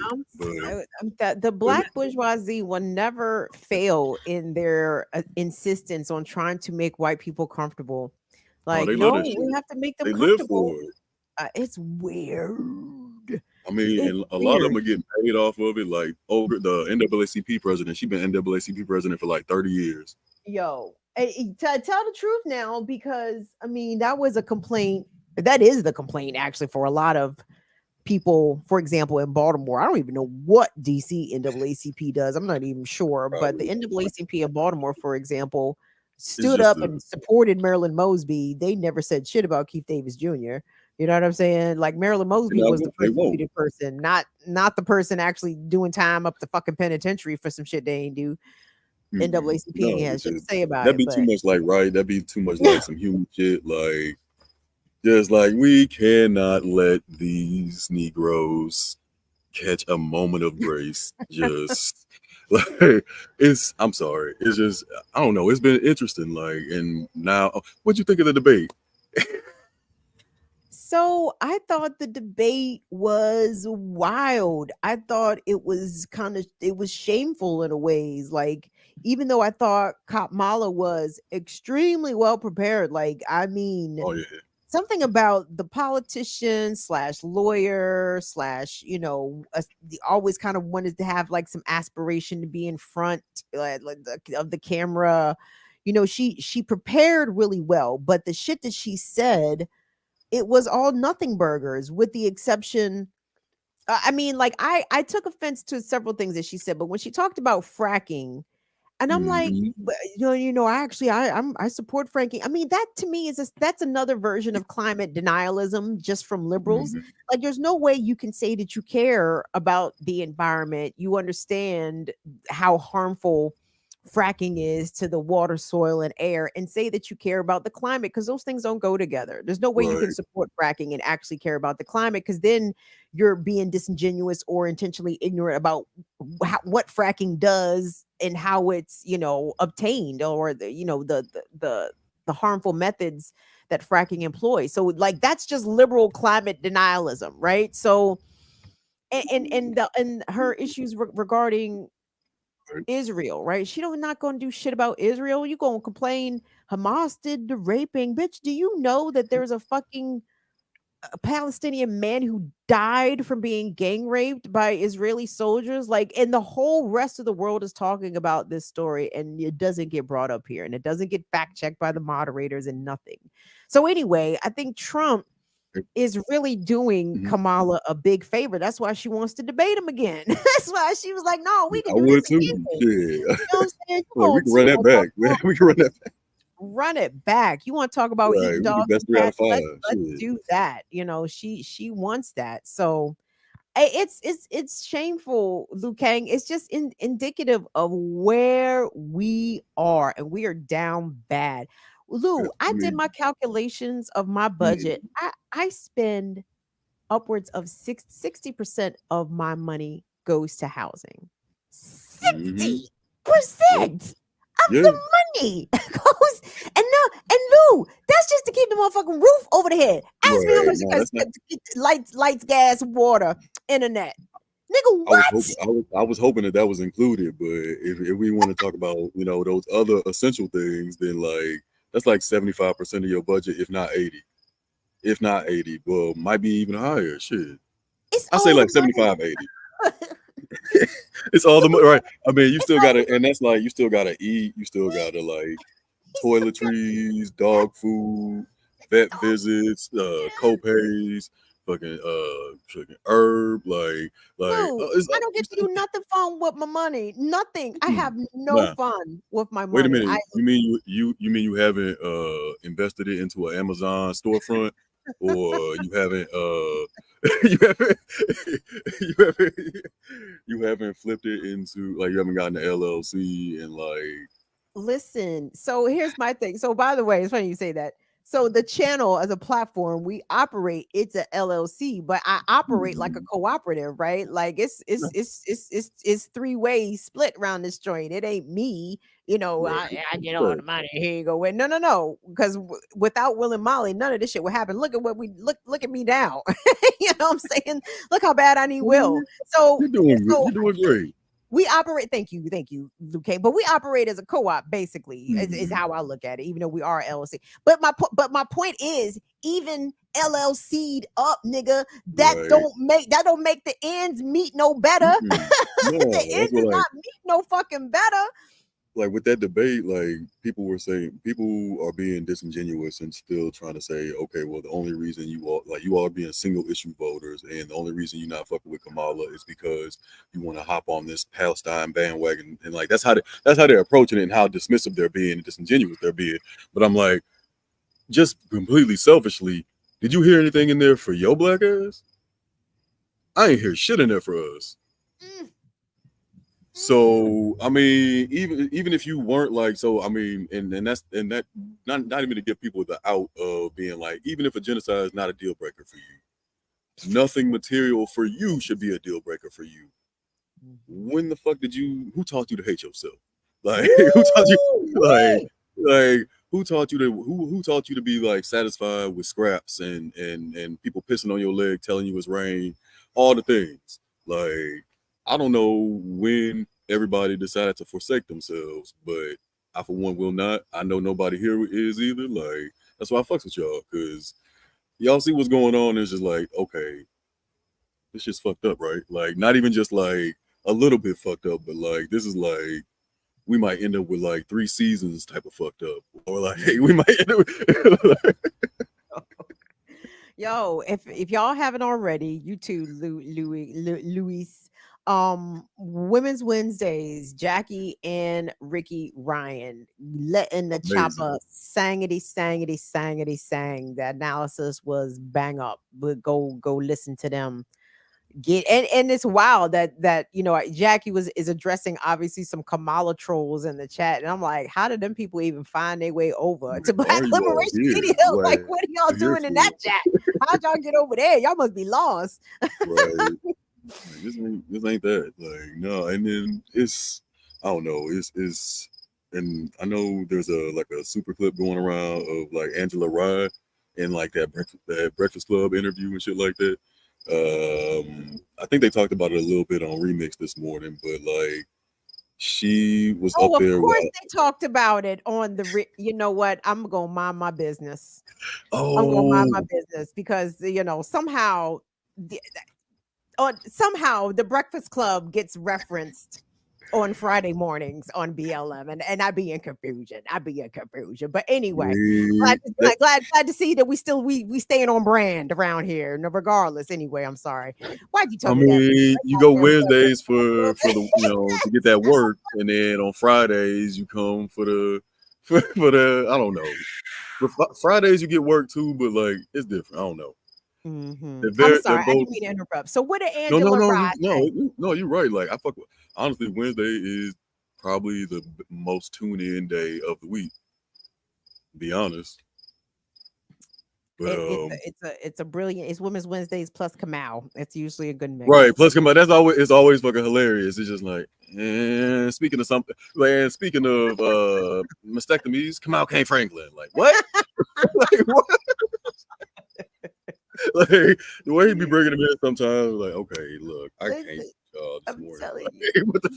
Listen, I'm telling you, like your 40s and 50 something big cousins and uncles and aunties, young auntie, whatever. Dog, we don't care. Like we bombing on each other. Like, hey, nigga. That should be hilarious. That's every for time. You. Hey, I'm almost there. I'm getting to 40. Like, but shit. I forgot what I lost track of what I was talking about. I apologize. No. We were talking about the shit show that is the Kamala train that is rolling. And you said this morning on the Remix Wording Show, they played a clip from the Breakfast Club. And that's what got on. But yeah, but go on. So what was said on the Breakfast Club? So, okay. Angela, she opens her interview with Jill Stein by giving a full recitation of every time she has run for political office and lost. Okay. who opens an interview like that? Like, or just like yeah. I mean, okay, but that's odd. That is an odd way to I'm open like, an that's a interview. weird way to start. Okay.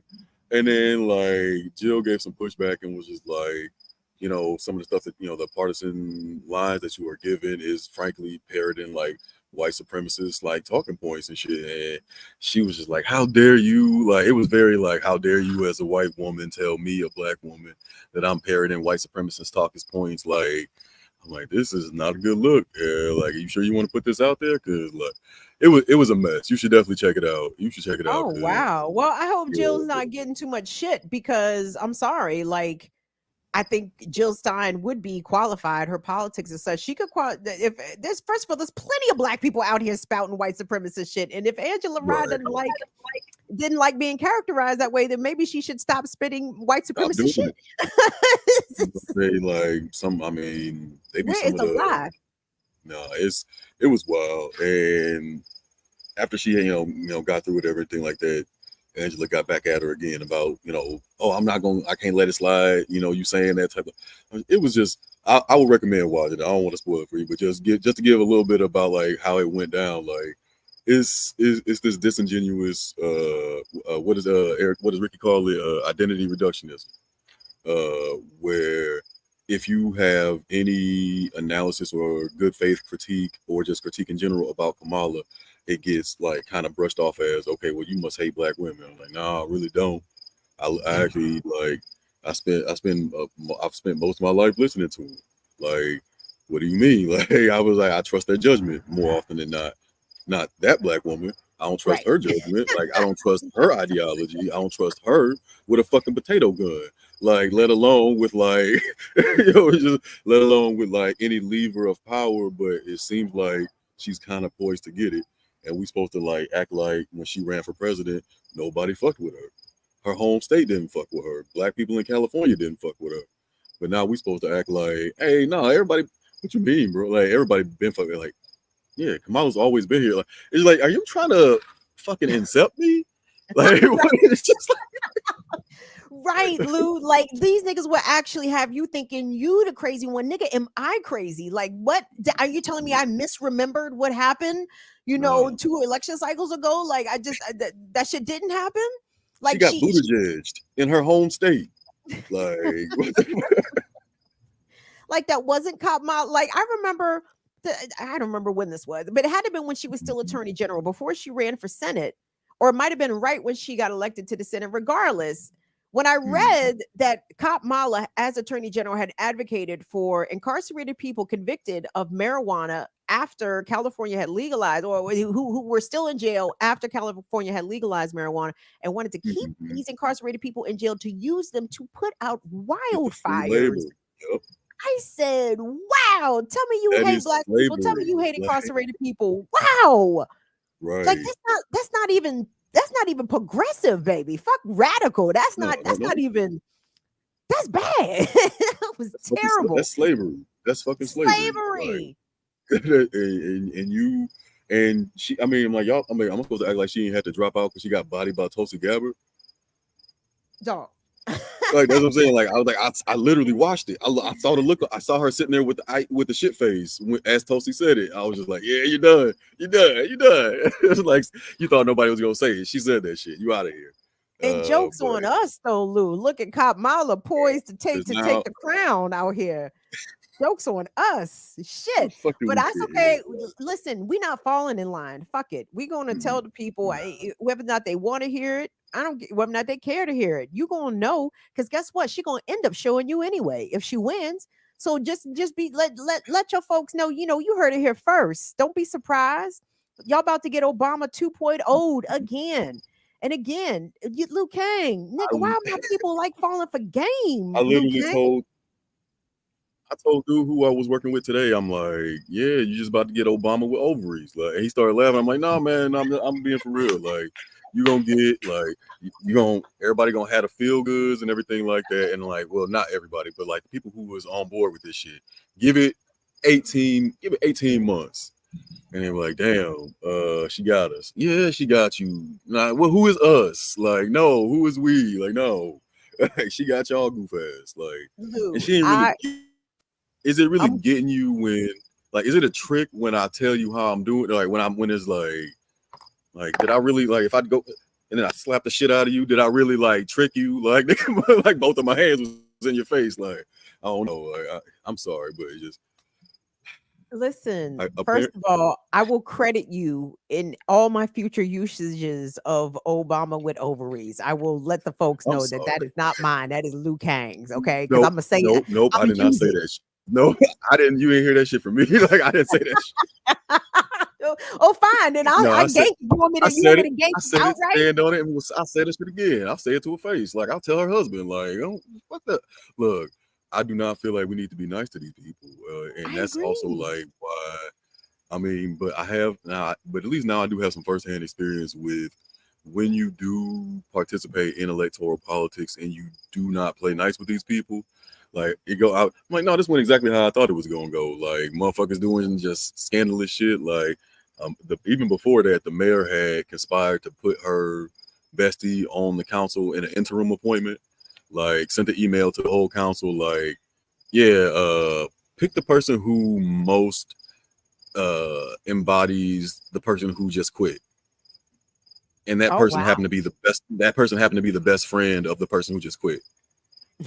So it's just like, and then so I'm like, I'm just like, wait a minute, hold up. Let me take this to the media. Like, okay, like, I'm like, look, I'm trying to go to all the news stations. I try to go to the NAACP. I try to go to NABJ St. Louis, the goddamn Missouri Ethics Commission, motherfucking what is it? There's a one that's some type of body that just deals with like journalistic integrity, all that shit. Not a fucking peep. Like, I know that literally. uphill battle. You ain't go to KSDK.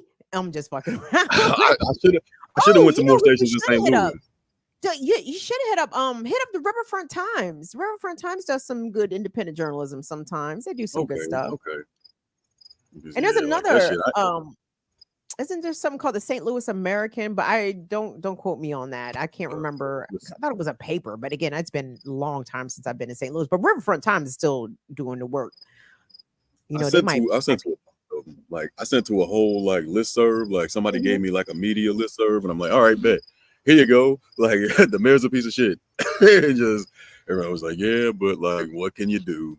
Oh, okay. Oh, wow. That's where we are. As the media, what can you do? All you can do is like maybe inform the people. No, okay, fuck me, right? All right, let me get out of here. But which is wild because political corruption is usually a good storyline, right? Like, so for no media outlets to take any interest in it, you don't even have like a small, like a town paper. Is there? There was no shortage of papers. It's just none of them was like, they was not fucking with it. Like, interesting. They are all stenographers for the city. So it is what it is. I'm just like, well, all right, it was fun. Let me get the fuck up out of here.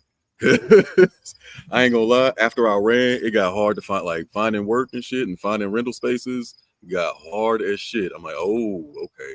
I may have mistimed when I ran for office as my authentic self, because now it's hard to find somewhere to rent. Damn. Yeah, it was wild. I was like, all right, so I shook. I ain't even out there no more. So yeah, it was a whole thing. But what's been going on with you? How you doing? How your mama doing? Like, Mama doing good. Mama's doing good. The dog's doing good. How's your pup? Bagheera, guess what, Lou? Bagheera will be hold on, find the wood. I gotta knock on the wood. In 2 months, Bagheera will be 16.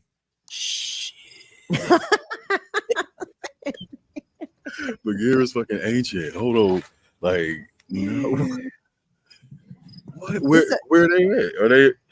I don't know if I've ever been around a dog that old before.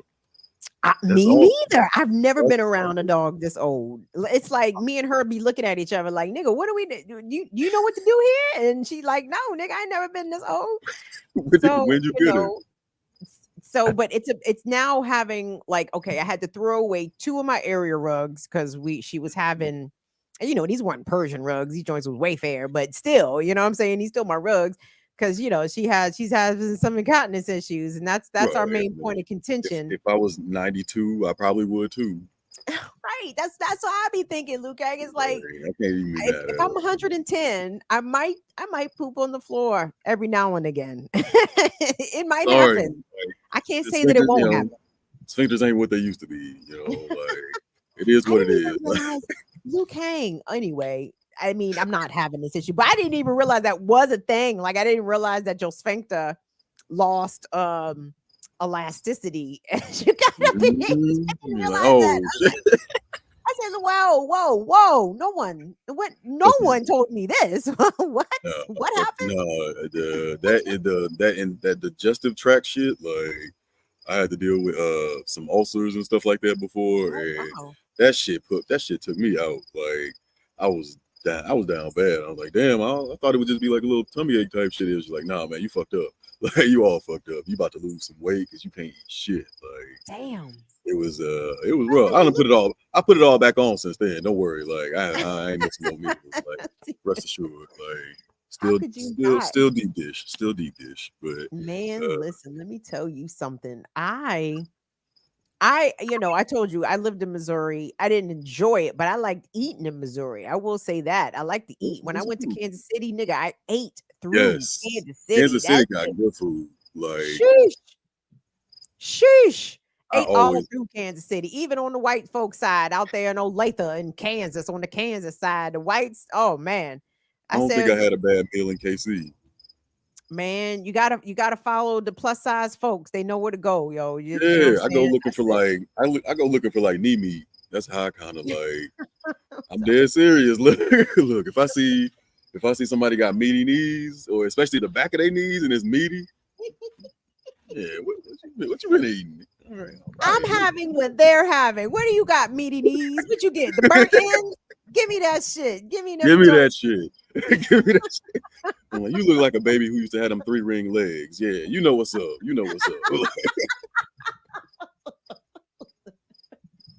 And I say that as a 3-ring baby myself. So I don't say yeah.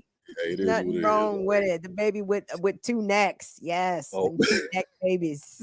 I mean, who don't love a fat baby? Like fat babies like make everybody happy. It's just like, to me, a fat baby it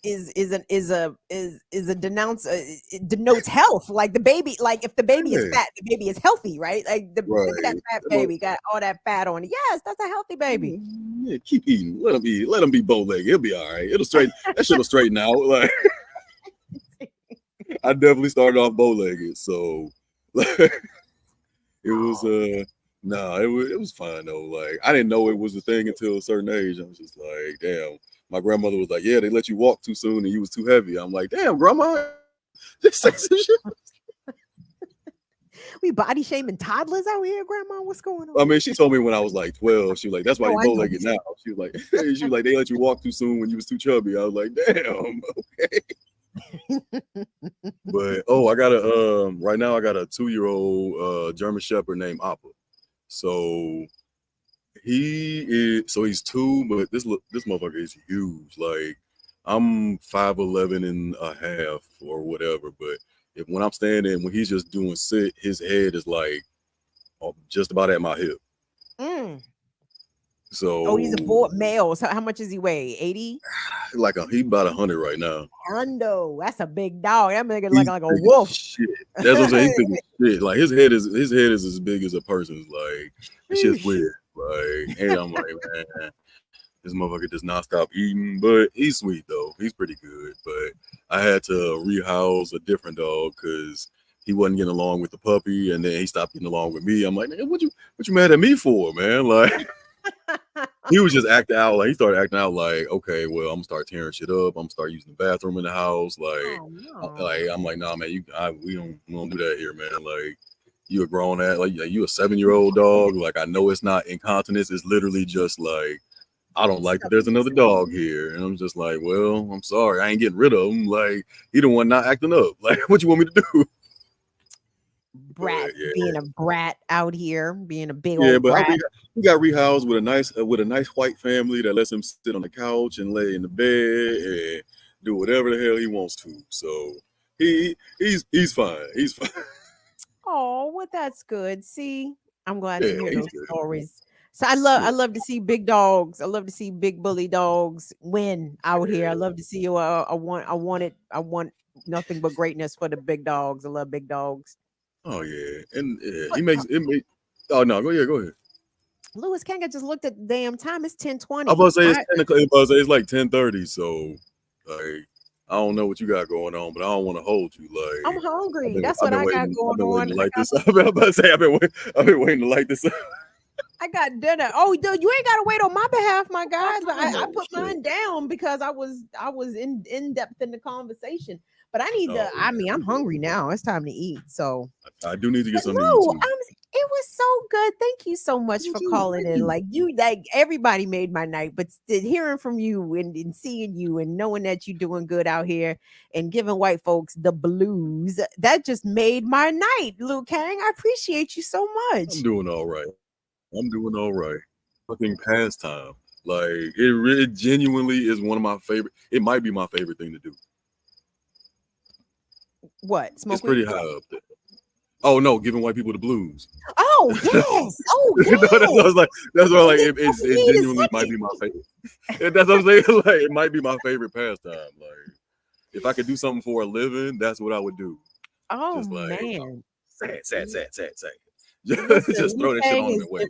You embodying. We down for running up on them crackers in the city. How? That's what I'm talking about. Well, Live that dream for all of gotta us do it. out here, my brother. Live that Gotta dream do for it. us Gotta do all. All right, well, thank you for having me. You have a good night. Good talking to you again. Thank you, Lou. You too, man. Thank you. I'm so See ya. glad to see you. So glad to see you. Yes, Lu Kang, everybody. Hold on. Whoops. Night, Now I everybody. gotta move buttons around. Hold on. Okay, so Lou is still fucking with us, y'all. That's great. I was concerned again when I don't see some of y'all I have no idea how many people are still in here, by the way. So whoever remains, thank you so much for watching this. Call in, check in. Basically, this is how we check in with Fire Fam out here. Is what we do. So wait, quick reminder, join us tomorrow for our Around the Fire Disability Support Sesh happening tomorrow at 5 p.m. Eastern. I will post the links in Patreon and on the community section of this channel. What else was I going to say? Oh, don't forget Black Liberation Media tomorrow. Saturdays with Renee. Sundays with the Ear Doctor. Remix Morning Show again. And is there something else I'm supposed to tell y'all? Support BIDWKB. That's us on Cash App, Venmo. Excuse me. I can I think I still have somebody super chat up. Or something is fucking up. Whatever. So whoever's up there, shout out to you. Shout out to anyone that ran a support. Thank you. Will's not here to read the shit, but you are appreciated, to be clear. So thank you for anyone that ran a support, and you can do so PayPal, Patreon, BIDWKB, all the places. Okay, I'm gonna go outside and get Bagheera. I'm gonna see if I can still get some loaded fries from Little Minor Taco, and it's MINER. When people hear the name, oh wait, let me step. Jesus, I'm all off camera. Jesus, wait till when is Will coming back? For fuck's sake.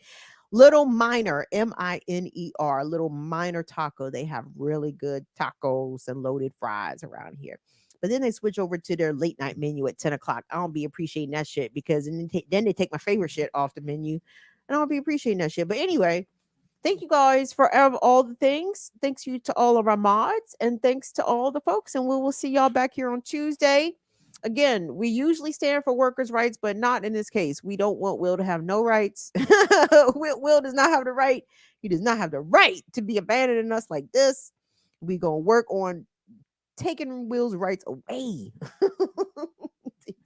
Taking his rights away. This is too much freedom and shit. No. Need these buttons pushed, my nigga. Buttons pushed. All right, y'all. Love you guys. Hopefully I'm signing off